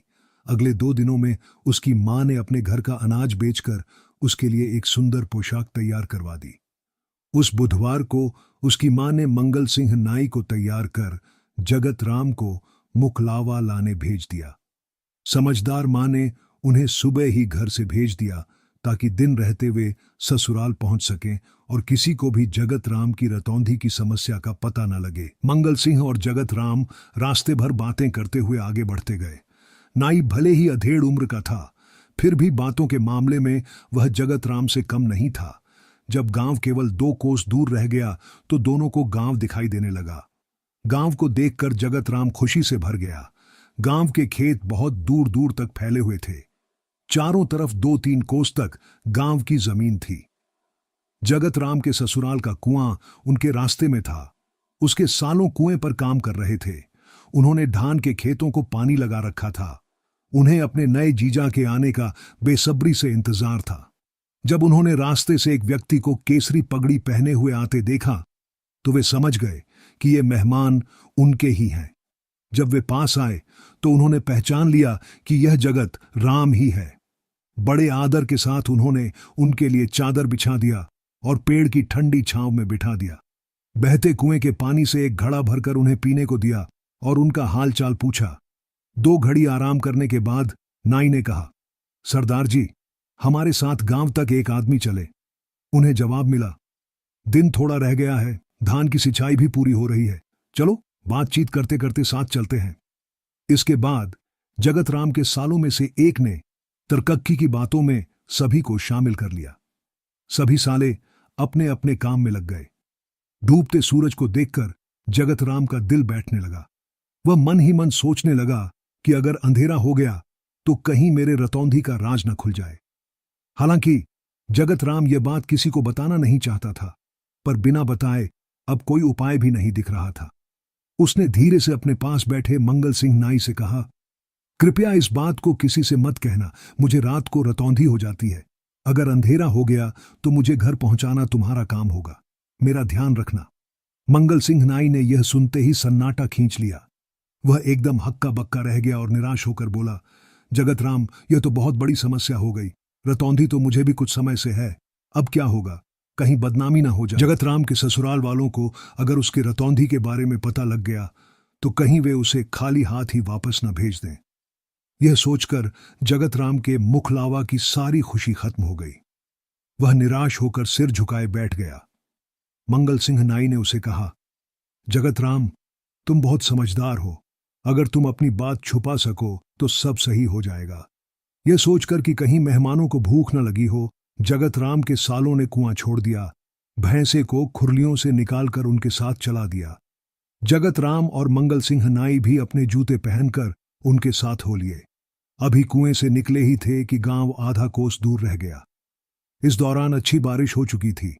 मंगल सिंह नाई और जगत राम का ध्यान अब हट गया और वे जानवरों के पैरों की खड़खड़ाहट के साथ चलते रहे।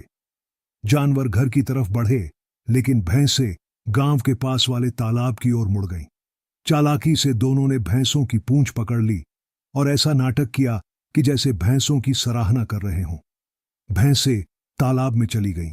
जब पानी गहरा होने लगा तो उन्होंने पूंछ छोड़ दी और पानी में खड़े हो गए। जगत राम के साले ने राजा और जगत राम को कपड़ों समेत तालाब में खड़े देखा तो हैरान होकर पूछा, तुम तालाब में क्यों उतर गए? जगत राम ने जवाब दिया, नाई को बिना मतलब की बातें और जिद करने की आदत है। वह कहता था कि पानी घुटनों तक है और मैं कहता था कि यह कमर तक है। सालों ने कहा, तुम्हें इस जिद से क्या हासिल हुआ? बाहर निकलो, तुमने अपनी जिद में कपड़े भी खराब कर लिए हैं। आवाज सुनकर दोनों तालाब से बाहर निकले और किनारे पर आकर बातें करने लगे। उन्होंने गीले कपड़े रात के अंधेरे में निचोड़ दिए। इतने में भैंसें बाहर निकल आईं और उनके पीछे पीछे चलने लगीं। चौड़ी गली के चौराहे पर, जहां दो दो व्यक्तियों जितना गहरा एक कच्चा गड्ढा था, भैंसें गली के मोड़ पर मुड़ गईं और वे दोनों उस गड्ढे में गिर पड़े। गिरते ही उनके टखने और घुटने चोटिल हो गए और उनकी खाल छिल गई। शोर सुनकर सालों और गांव के अन्य लोग आए। दोनों उठकर गड्ढे में खड़े हो गए। साले ने हैरानी से पूछा, तुम कुएं के गड्ढे में कैसे गिर गए? जगत राम ने जवाब दिया, इस नाई के पास अक्ल नहीं है, यह हर बात में जीतने की जिद करता है। यह कह रहा था कि कुएं का गड्ढा 3 व्यक्तियों जितना गहरा है और मैंने कहा कि उतर कर देख लो, पर यह तो केवल 2 व्यक्तियों जितना ही गहरा निकला।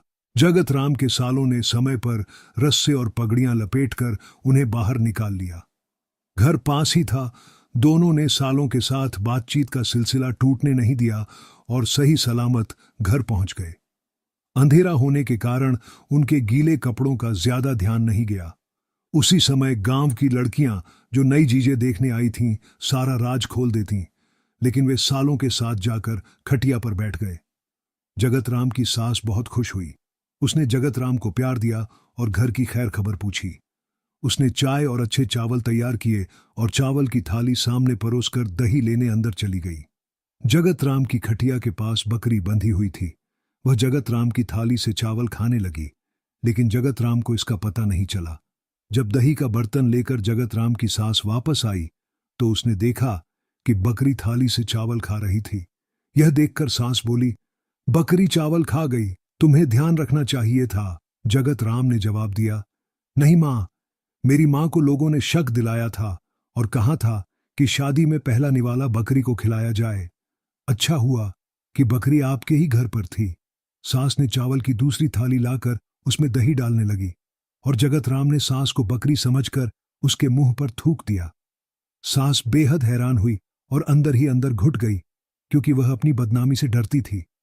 आंगन में ही उन्होंने खटिया पर बिस्तर चादर दिए और सो गए।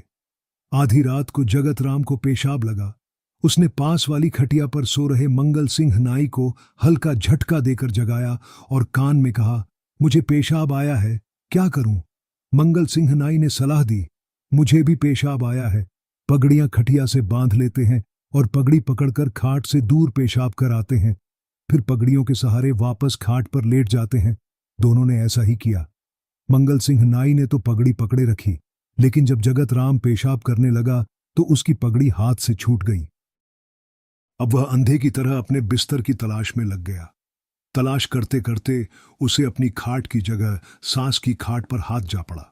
सास उठकर हक्की बक्की होकर पूछने लगी, क्या बात है? जगत राम सहजता से सोचकर बोला, मां जी, मैं तुमसे माफी मांगने आया हूं, क्योंकि मैंने तुम्हें हड़बुच मारा था। मैं तुम्हें हड़बुच क्यों मारा था? तुम मेरी मां जैसी हो। मेरी मां को भी यह भ्रम लोगों ने ही दिया था कि लड़का खाने लगा सास को हड़बुच मारे। सास ने कहा, बच्चा, कोई बात नहीं, तुम जाकर अपनी खाट पर सो जाओ। अब जगत राम को पता था कि भले ही वह सारी रात लफड़ा करे, उसे अपनी खाट नहीं मिलनी। यूं ही किसी और खाट पर हाथ लगाकर कोई नई मुसीबत सहन कर लूंगा। परेशान होकर जगत राम कहने लगा, मैं तेरा गुस्सा मिटा दूंगा अगर तुम मुझे मेरी खाट तक छोड़ आओ। जगत राम के सारे सपने उड़ गए। सुबह हुए तो जगत राम गहरी नींद से उठा। बस फिर क्या था, लगा सालियों के साथ नींगरों की तरह खेलना। पर सुस्ती पाकर वह जल्दी ही घर लौट आया कि कहीं और यहां रहकर सारी बात की कली। तो दोस्तों, कहानी कैसी लगी आपको? कमेंट बॉक्स में जरूर बताइएगा और यह भी बताइएगा कि आप इस चैनल को कहां से देख रहे हो। अपने गांव तथा शहर का नाम कमेंट बॉक्स में जरूर डालें। तो दोस्तों, इस कहानी में इतना ही। अगली कहानी प्रस्तुत है, जरूर सुनिएगा। एक बार एक राजा था जिसे रात में अकेले घूमना बहुत पसंद था। आम आदमी के कपड़े पहनकर वह अपने साम्राज्य के साधारण लोगों से मिलना चाहता था। अपनी प्रजा का हाल कैसा है, साथ ही उनके जीवन जीने के तरीके को जानना उसे अच्छा लगता था। खासकर लोगों की उसके राज्य करने के तरीके और नया व्यवस्था के बारे में क्या सोच है। और वह चाहता था कि आम लोगों से मिलकर उनकी समस्या तथा जरूर के हिसाब से राज्य को चलाया जाए। इसी सिलसिले के दौरान एक रात यह राजा शहर की सबसे गरीब पतली गली में चल रहा था। यह गली गरीब लोगों की गली थी। उसने दूर से एक गीत सुना। राजा ने सोचा, इस गरीबी के स्थान पर गाया गया एक गीत जरूर कोई शोक गीत होगा। कोई अपने दुख दर्द को गीत बनकर अपने मां का बोझ हल्का कर रहा होगा। लेकिन जब वह करीब पहुंचा तो उसने गीत के असली स्वरूप को सुना। यह एक गर्व का गीत था। भगवान ने दी है जिंदगी, जियो और उसका शुक्र करो, शुक्र करो, शुक्र करो, सबका वही सहारा है, ना फिक्र करो, ना फिक्र करो, ना फिक्र करो। राजा उस गीत की आवाज को ध्यान से सुना और जिधर से आवाज आ रही थी उस ओर खींचा चला गया। गली में सबसे छोटी, सबसे साधारण झोपड़ी की ओर। उसने दरवाजे को खड़काया और कहा, क्या एक अजनबी का यहां स्वागत है? अंदर से आवाज आई, एक अजनबी भगवान का उपहार है, आओ अंदर। अंदर की धुंधली रोशनी में राजा ने एक आदमी को देखा जो अपनी एकमात्र फर्नीचर, एक लकड़ी के बक्से पर बैठा था। जब राजा अंदर आया तो आदमी खड़ा हुआ और जमीन पर बैठ गया। राजा को बैठने के लिए डिब्बा पेश करते हुए उसने राजा को बैठने के लिए कहा। राजा ने पूछा, तो मेरे दोस्त, आप अपनी आजीविका के लिए क्या करते हैं? उसे आदमी ने जवाब दिया, दोस्त, मैं एक मोची हूं। राजा ने पूछा, क्या आपके पास एक दुकान है जहां आप जूते बनाते हैं? तो उसे व्यक्ति ने जवाब दिया, नहीं, मैं दुकान का खर्च नहीं उठा सकता। मैं अपने औजारों का डिब्बा आप जिस पर बैठे हैं सड़क के किनारे ले जाकर लोगों के जूतों की मरम्मत करता हूं। राजा ने कहा, अच्छा, तो आप सड़क के किनारे जूते बनाते हैं, पर क्या आप उस तरीके से पर्याप्त पैसा कमा सकते हैं? मोची ने विनम्रता और गर्व दोनों के साथ बोला, हर दिन मैं बस इतना पैसा कमाता हूं कि उस दिन का भोजन खरीद सकूं। राजा ने कहा, बस एक दिन के लिए पर्याप्त? क्या आपको डर नहीं है कि एक दिन आप पर्याप्त नहीं कमा पाएंगे और फिर आप भूखे रह जाएंगे? मोची ने कहा, धन्य है वह जो हमें दिन प्रतिदिन उठाता है और अपना कार्य करने की ऊर्जा देता है। अगले दिन राजा ने इस आदमी के विचारों, सिद्धांतों को परखने का निश्चय किया। उसने एक घोषणा की कि सड़क के किनारे जूते बनाने के लिए सभी को 50 सोने के सिक्कों का लाइसेंस खरीदना होगा। उस रात राजा फिर से उस गरीब मोची की गली में गया। फिर से उसने दूर से एक गीत सुना और सोचा, इस बार जूते बनाने वाला अलग धुन गाएगा। लेकिन जब राजा उस घर के करीब पहुंचा तो उसने जूते बनाने वाले को वही गीत गाते हुए सुना। वास्तव में यह और भी लंबा था, जिसमें एक नया वाक्यांश था जो खुशी से ऊंचा उड़ रहा था। संसार का मददगार है वो, हर सांस में उसका जिक्र करो, ना फिक्र करो ना फिक्र करो। राजा ने दरवाजे पर दस्तक दी। ओ मेरे दोस्त, मैंने उस दुष्ट राजा और उसकी घोषणा के बारे में सुना। मैं तुम्हारे लिए बहुत चिंतित था। क्या तुम आज कुछ खा सके? आओ दोस्त बैठो, अच्छा किया तुम चले आए। जब मैंने सुना कि मैं अपने पहले वाले तरीके से जीविका नहीं कमा सकता तो मैं गुस्से में था, लेकिन मैंने जाना मैं जीविका कमाने का हकदार हूं और मैं एक रास्ता खोजूंगा। जब मैं यही शब्द अपने आप से कह रहा था तभी एक समूह मेरे पास से गुजरा। जब मैंने उनसे पूछा कि वे कहां जा रहे हैं तो उन्होंने बताया, जंगल में लकड़ी इकट्ठा करने। हर दिन वे लकड़ी लेकर आते हैं और उसे जलाने की लकड़ी के रूप में बेचते हैं। जब मैंने पूछा कि क्या मैं उनके साथ आ सकता हूं तो उन्होंने कहा, वहां पूरा जंगल है, आओ तुम भी हमारे साथ चलो। तो मैंने लकड़ी इकट्ठा की।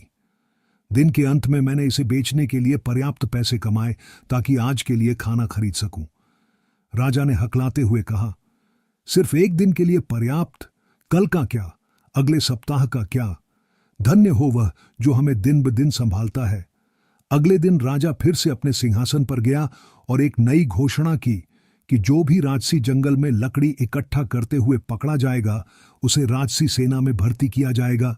और सुनिश्चित करने के लिए उसने एक और घोषणा की, नए राजसी सेना के सदस्यों को सजा के तौर पर 40 दिनों तक मुफ्त में नौकरी करनी होगी। उसके बदले उन्हें कोई भी तनख्वाह नहीं दी जाएगी। उस रात राजा फिर से गरीब मोची की गली में गया। आश्चर्यचकित होकर उसने वही गीत सुना, लेकिन अब इसमें एक तीसरा भाग था। वह सब कुछ अच्छा करता है, तुम भी तो अच्छा ही मित्र करो, सबका वही सहारा है, ना फिक्र करो ना फिक्र करो। राजा ने दरवाजे पर दस्तक दी। मोची दोस्त बनाने वाले, आज तुम्हारे साथ क्या हुआ? उन्होंने मुझे राजसी सेना में पूरे दिन खड़ा रखा। उन्होंने मुझे एक तलवार और एक ढाल दी, लेकिन फिर उन्होंने बताया कि मुझे 40 दिनों तक भुगतान नहीं किया जाएगा। मेरे दोस्त, मेरे शुभ चिंतक, मुझे यकीन है कि तुम्हारी इच्छा होगी कि काश मेरे दोस्त ने कुछ रुपए कमा लिए होते और खाना खा लिया होता। अब मैं तुम्हें बताता हूं कि मैंने क्या किया। दिन के अंत में मैंने उस धातु की तलवार की धार को देखा।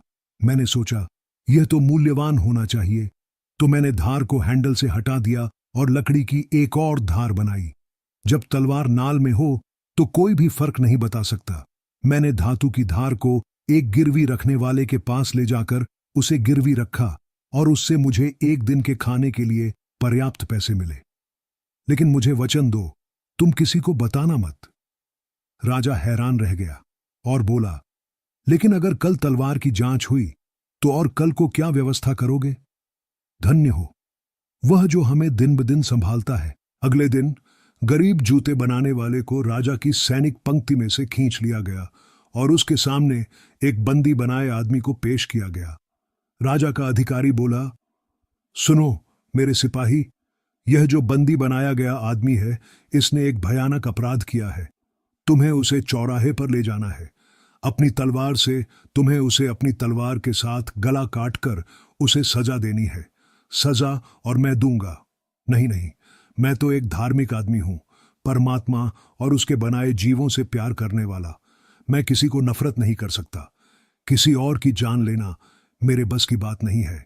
आप इस काम को किसी और सैनिक को सौंप दीजिए। राजा के अधिकारी ने उसे कहा कि इस काम के बदले में तुझे 100 सोने के सिक्के दिए जाएंगे। लेकिन गरीब मोची ने बड़ी निम्रता से राजा के अधिकारी को इनकार कर दिया। अधिकारी ने उसे बड़े क्रोध से कहा, अगर तुम ऐसा नहीं करते तो हम तुम दोनों को मार देंगे। ये बात सुनकर उसने आंख बंद कर अपने होठों में परमात्मा का नाम लिया। गरीब मोची कांपते हुए आदमी को चौराहे पर ले गया, जहां बहुत भीड़ इकट्ठा हो गई थी। उसके बाद मोची ने बंदी बनाए गए अपराधी को, जिसके हाथ बंधे हुए थे, उसे सजा देने के लिए एक पत्थर पर अपनी गर्दन को रखने के लिए कहा। अपराधी रो रहा था और अपने बच्चों की कसम खा रहा था कि मैं कोई अपराध नहीं किया, पर लाचार होकर उसने अपनी गर्दन को पत्थर पर रखा, जो सजा देने के लिए इस्तेमाल किया जाता था। मोची सीधे खड़ा हुआ, हाथ अपनी तलवार के हैंडल पर रखा। भीड़ की ओर देखते हुए उसने कहा, ईश्वर मेरा गवाह हो, मैं एक हत्यारा नहीं हूं। अगर यह आदमी सच में अपराधी है तो मेरी तलवार हमेशा की तरह रहे, लेकिन अगर वह निर्दोष है तो मेरी तलवार लकड़ी में बदल जाए। उसने अपनी तलवार खींची।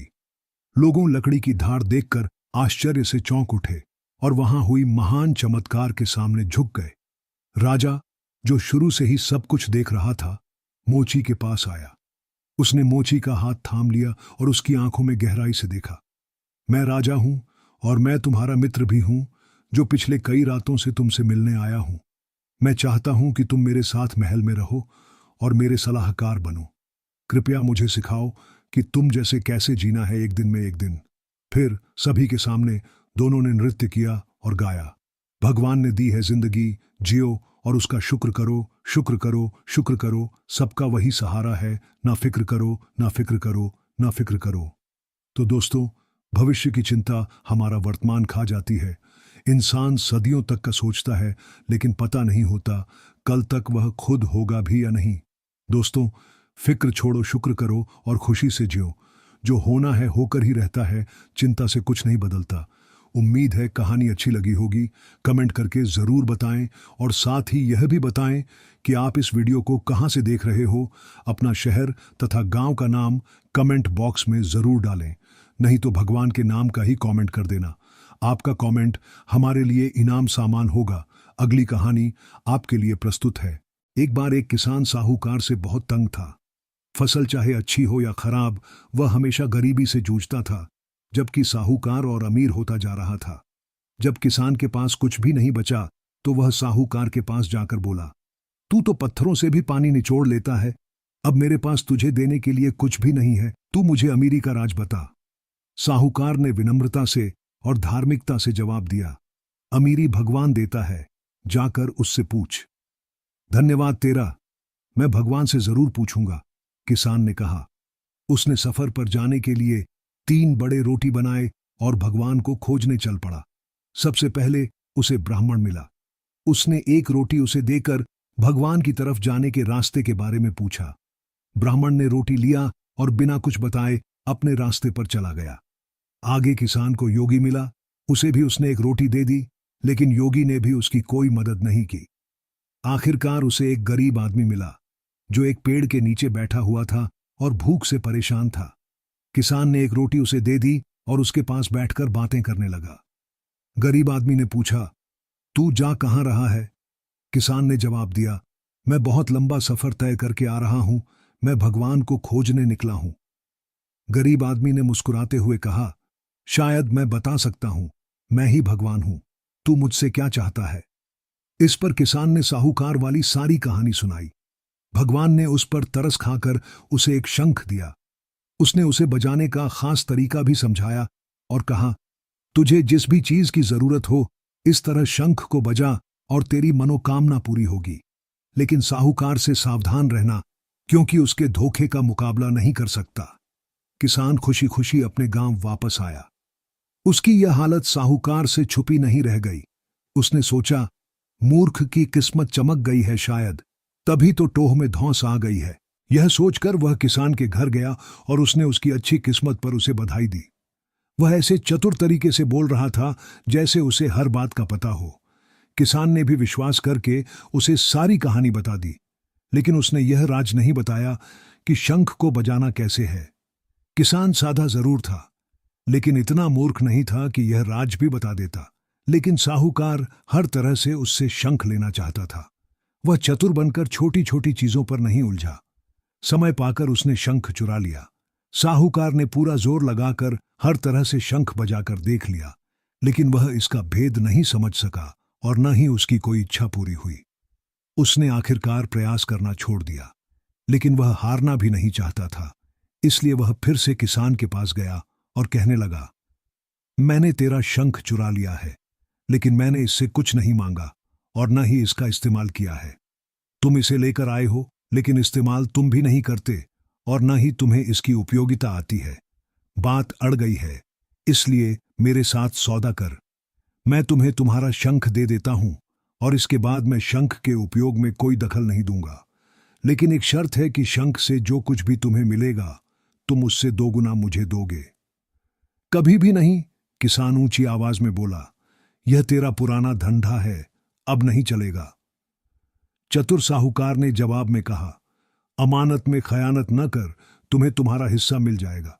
जो तुम चाहते हो, अगर तुम्हें वह मिल जाता है तो तुम्हें क्या फर्क पड़ता है कि मैं अमीर हूं या गरीब। किसान भले ही चाहता था कि साहूकार को एक भी दाना न मिले, लेकिन उसे मजबूर होकर यह बात माननी पड़ी कि शंख की शक्ति से किसान को जो कुछ भी मिलेगा, साहूकार को उससे दोगुना मिलेगा।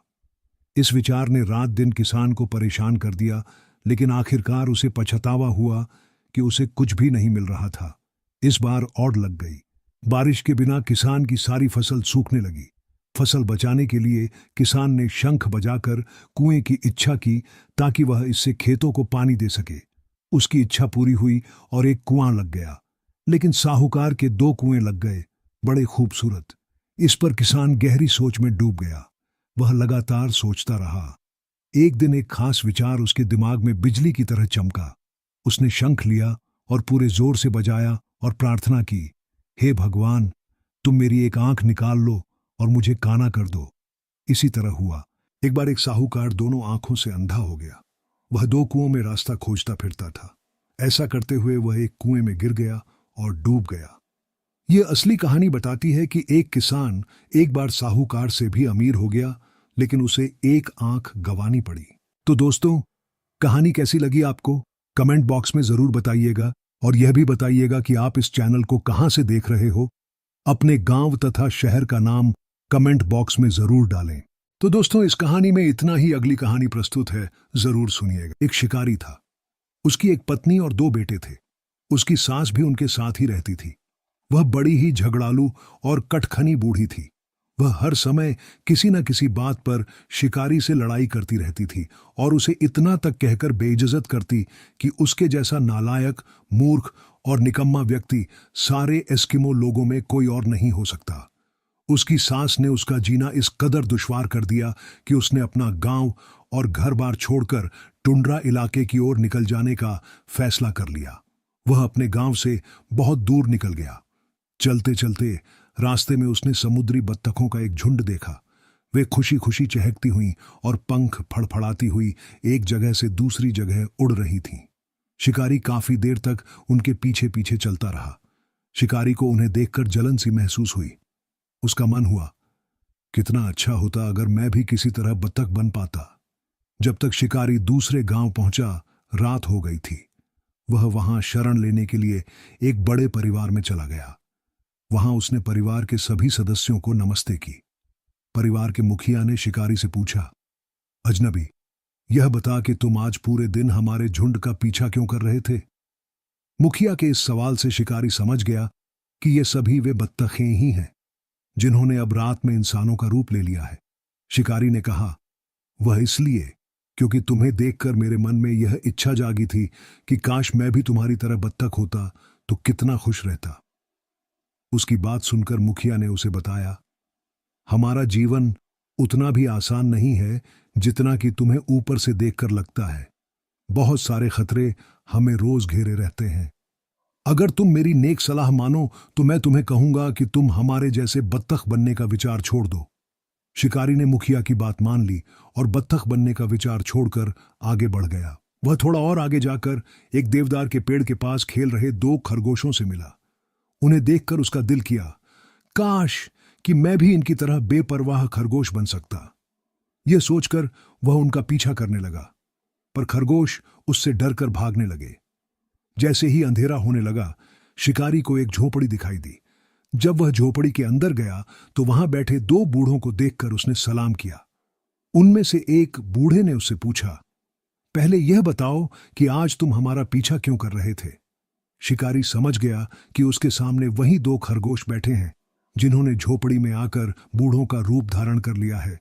शिकारी ने अपनी उनकी तरह खरगोश बनने की इच्छा के बारे में बताया, लेकिन उस आदमी रूपी खरगोश ने भी उसे अपनी मुश्किलों भरी जिंदगी के बारे में बताते हुए खरगोश न बनने की सलाह दी। शिकारी ने खरगोश बनने का विचार भी त्याग दिया और मायूस होकर टुंड्रा की ओर चल पड़ा। आगे जाते हुए रास्ते में उसे हिरणों का एक झुंड दिखाई दिया। उन्हें खुश देखकर उसका दिल किया, काश कि मैं भी हिरण बन जाऊं। शाम तक वह हिरणों का पीछा करता करता एक गांव पहुंच गया। उसने एक घर में काफी सारे लोगों को इकट्ठे बैठकर हंसते खेलते देखा। उसने हिम्मत करके अंदर प्रवेश किया। उसे देखते ही उस घर के मुखिया ने उससे पूछा, तुम आज सारा दिन हमारा पीछा क्यों कर रहे थे? शिकारी तुरंत समझ गया कि ये लोग असल में वही हिरण हैं जिन्होंने इस वक्त इंसानों का रूप धारण किया हुआ है। शिकारी ने अपनी हिरण बनने की इच्छा जाहिर की। मुखिया ने कहा, मैं बाकी सभी हिरणों से सलाह करके बताता हूं कि तुम्हारी यह इच्छा पूरी की जाए या नहीं। फिर उस मुखिया ने सभी से विचार विमर्श किया। सभी हिरणों को उस पर दया आ गई और उन्होंने अपनी खास शक्ति से उसे हिरण बना देने का फैसला कर लिया। अगले दिन जब वह सोकर उठा तो चमत्कार हो चुका था। वह बहुत ही फुर्तीला हिरण बन चुका था। अब शिकारी हिरण ने अपने खुरों से बर्फ को घास की तरह खोदना सीख लिया, लेकिन वह अपने साथी हिरणों की तरह तेजी से नहीं दौड़ पाता था। फिर मुखिया ने उसे एक सलाह दी, अपने पैरों के नीचे कभी न देखो। जब हिरण दौड़ता है तो उसे दूर दूर का ही दिखाई देता है। अगले दिन हिरणों पर भेड़ियों ने हमला कर दिया। शिकारी हिरण ने अपना सिर ऊंचा किया और बाकी हिरणों की तरह ही तेज दौड़ा और अपनी जान बचाने में सफल हो गया। वह हिरणों के बीच इतना खुश रहा कि समय कब और कैसे बीत गया उसे पता ही नहीं चला। अब भले ही शिकारी हिरण बहुत बुद्धिमान और अनुभवी बन चुका था, लेकिन वह कभी यह नहीं भूल सका कि वह भी कभी मनुष्य था। कई साल इसी तरह बीत गए। अब उसे अपने घर की याद सताने लगी। वह सोचने लगा कि अब तक वह बूढ़ी सास तो मर खप गई होगी, पत्नी ने भी अब तक तो दूसरा विवाह कर ही लिया होगा, लेकिन बच्चे, पता नहीं बच्चों के पास कौन होगा, पता नहीं वे किस हाल में होंगे। बच्चों से मिलने के लिए वह व्याकुल हो उठा और तेज तेज दौड़ता हुआ अपने गांव पहुंच गया। लेकिन वहां उसने सावधानी से काम लेना भूल किया और एक रस्सी में फंस गया। कुछ समय बाद दो युवक वहां से गुजरते हुए उसे रस्सी में फंसा हुआ देखकर रुक गए। उन्हें पास खड़ा देखकर शिकारी हिरण ने विनती की, भगवान आपका भला करे, मुझे इस रस्सी से बाहर निकाल दो। युवकों को उस पर दया आ गई और जैसे ही उन्होंने अपने हाथों से उसे रस्सी से बाहर निकाला, वह फिर से मानव रूप में लौट आया। युवकों ने जब शिकारी को मानव रूप में देखा तो बचपन में देखे अपने पिता का चेहरा याद आ गया। खुशी में दोनों के मुंह से एक साथ ही निकला, पिताजी आप। जब शिकारी ने उनके चेहरों को ध्यान से देखा तो उसने भी उन्हें पहचान लिया। खुशी के मारे सबकी आंखों में आंसू आ गए। सभी एक दूसरे को गले लगाकर मिले। खुशी खुशी वे घर पहुंचे तो शिकारी को पता चला कि उसकी पत्नी घर पर ही थी और इस उम्मीद में थी कि उसका पति एक दिन जरूर घर लौट आएगा। अब वे सब खुशी खुशी साथ रहने लगे। तो दोस्तों, कहानी कैसी लगी आपको? कमेंट बॉक्स में जरूर बताइएगा और यह भी बताइएगा कि आप इस चैनल को कहां से देख रहे हो। अपने गांव तथा शहर का नाम कमेंट बॉक्स में जरूर डालें। तो दोस्तों, इस कहानी में इतना ही। अगली कहानी प्रस्तुत है, जरूर सुनिएगा। मेक्सिको के एक नगर जाकाटेकस से थोड़ी ही दूरी पर एक किसान अपने परिवार के साथ रहता था। वह बहुत ही गरीब था। उसके खेतों में कभी भी इतनी फसल नहीं हुई कि वह अपनी पत्नी और बच्चों को भरपेट खाना खिला सके। उसे हमेशा यही उम्मीद रहती थी कि शायद अगले साल फसल अच्छी हो जाएगी, पर इसके उलट फसल पहले से भी खराब होती गई और परिवार बढ़ता गया। वह कई बार अपने हिस्से का खाना भी अपनी पत्नी और बच्चों को दे देता। एक दिन वह अपनी भूख के दर्द से इतना ज्यादा परेशान हो गया कि उसने किसी का मुर्गा चोरी कर लिया, इस इरादे से कि वह उसे दूर एकांत में किसी ऐसी जगह जाकर पकाएगा और खाएगा जहां कोई भी उसके साथ हिस्सा बांटने वाला न हो। वह पूरी संतुष्टि के साथ अपना पेट भरकर खाना चाहता था। उसने एक बर्तन लिया और एक पहाड़ी पर चढ़ गया। वहां उसे एक सही और छुपी हुई जगह मिली। उसने झाड़ियों से सूखी लकड़ियां और टहनियां इकट्ठी की, पत्थरों का चूल्हा बनाया, आग जलाकर बर्तन में मुर्गा पकाने रख दिया। जब मुर्गा पक गया तो उसने बर्तन उतारा और बेसब्री से ठंडा होने का इंतजार करने लगा। फिर जैसे ही वह खाने लगा, उसने देखा कि एक आदमी उसकी ओर ही आ रहा है। किसान ने जल्दी से मुर्गा वाला बर्तन झाड़ियों में छिपाते हुए ऊपर की ओर मुंह करके कहा, हे भगवान, ऐसी बुरी किस्मत भी ना हो किसी की, यहां पहाड़ियों में छिपकर खाने का भी मुझे तुझसे आदेश नहीं मिला। उस अजनबी ने उसके पास आकर बड़ी विनम्रता से कहा, सुप्रभात मित्र, तुम्हारी भी सुबह शुभ हो। किसान ने जवाब दिया, तुम यहां अकेले क्या कर रहे हो? कुछ नहीं, बस थोड़ा आराम कर रहा था। आप इधर कैसे? मैं तो बस ऐसे ही यहां से गुजर रहा था। तुम्हें देखकर मन में आया कि शायद तुम्हारे पास से मुझे कुछ खाने को मिल जाए। नहीं, मेरे पास तो खाने को कुछ भी नहीं है। यह कैसे हो सकता है? वह देखो, तुम्हारे पास आग जल रही है। यह आग, यह तो मैंने खुद को सेकने के लिए जलाई थी। ऐसा मत कहो, अभी अभी तुमने झाड़ियों में एक बर्तन नहीं छुपाया? पकाए हुए मुर्गे की महक तो यहां तक आ रही है। यह सुनकर किसान चिढ़ गया और बोला, हां, मेरे पास पका हुआ मुर्गा है, लेकिन मैं उसमें से आज किसी को कुछ नहीं देने वाला।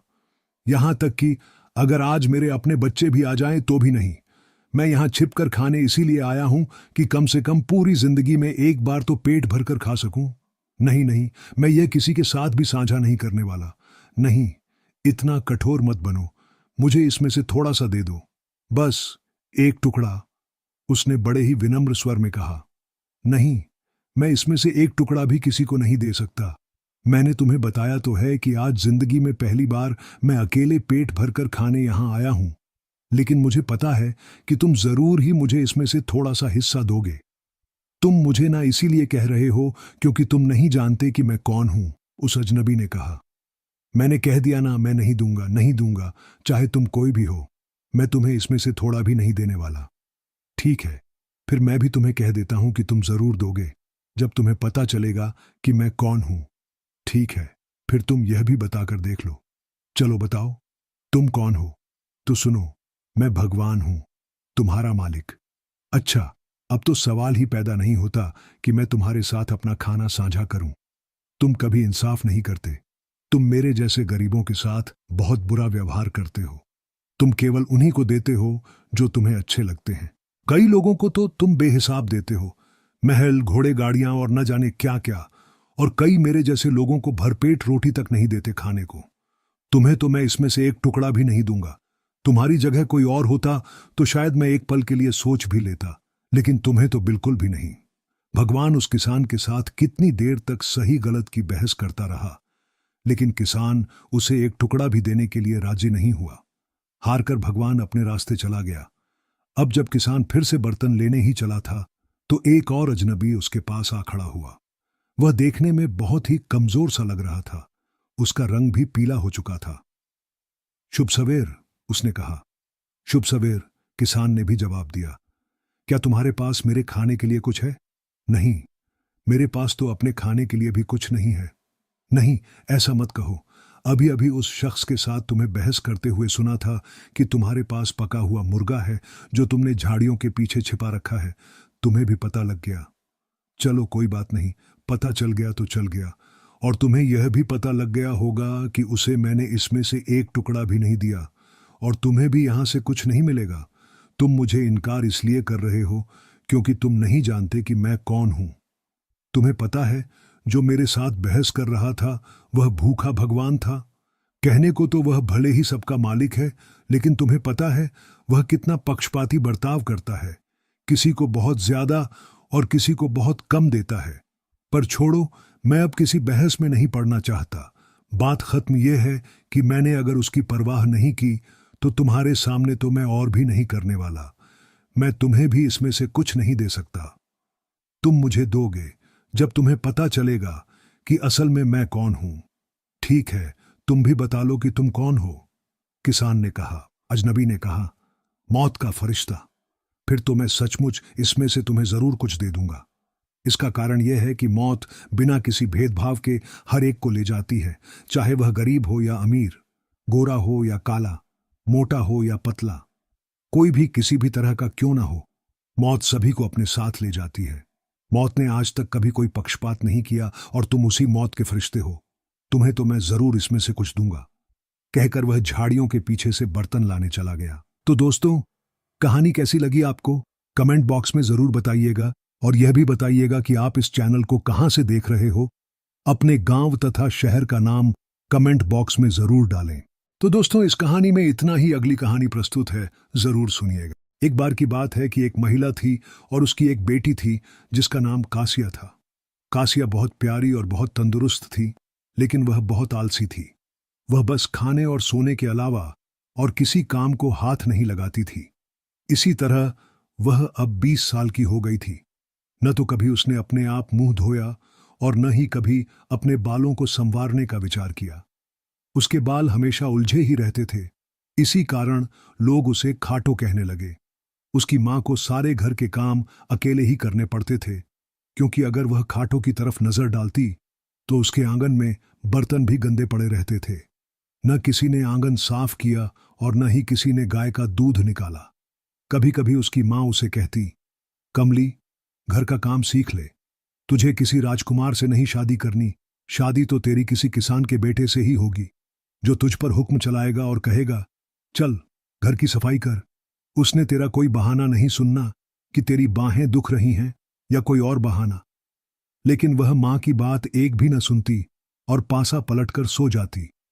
उसकी सहेलियां हम उम्र की शादी हो चुकी थी, लेकिन उसकी तरफ कोई आंख भरकर भी नहीं देखता, क्योंकि हर कोई सोचता कि जो पत्नी कपड़े नहीं धो सकती, रोटी नहीं बना सकती, उससे क्या काम लेना।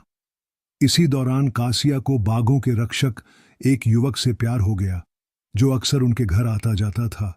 एक रात खाटो उठी और अपने चारों ओर सफेद चादर लपेटकर बागों के रक्षक की झोंपड़ी के पास पहुंच गई और ऊंची आवाज में बोली, सोता है जा जागता है?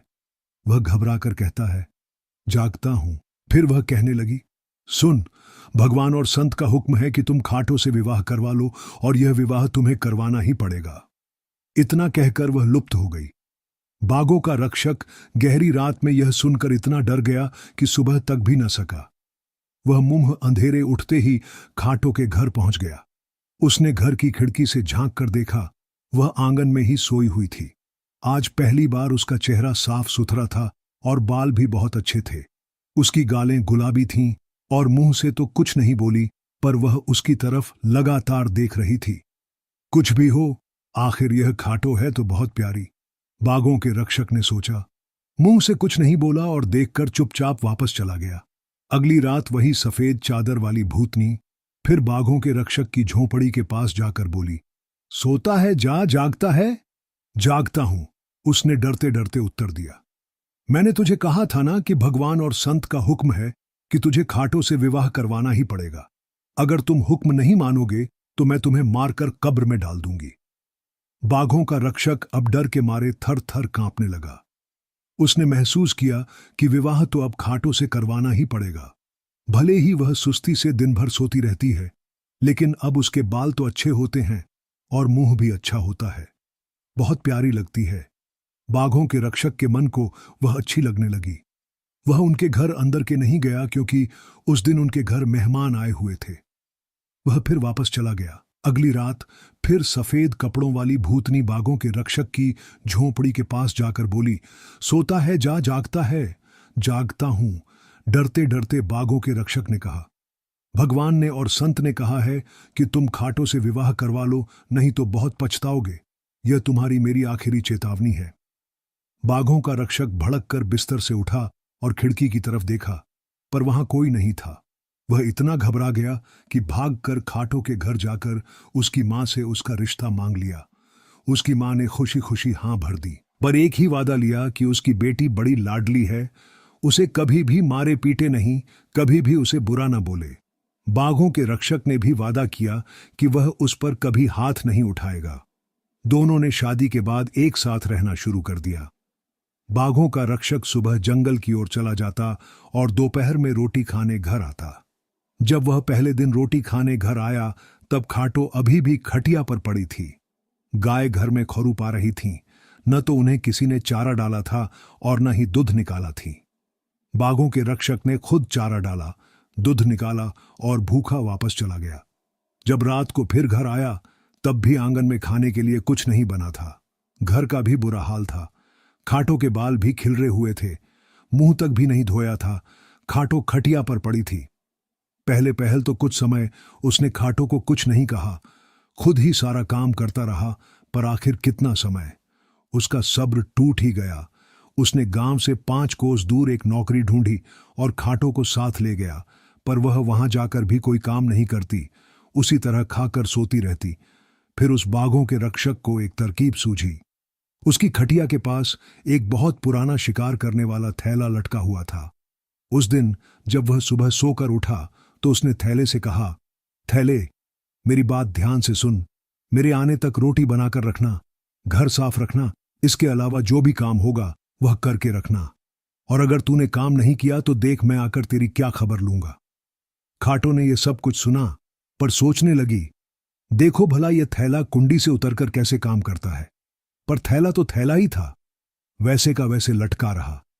खाटो ने हंसते हुए थैले से कहा, अब देख थैले, तुझे तब कैसे कुटापा चढ़ता है जब बाघों का रक्षक काम से वापस लौटता है।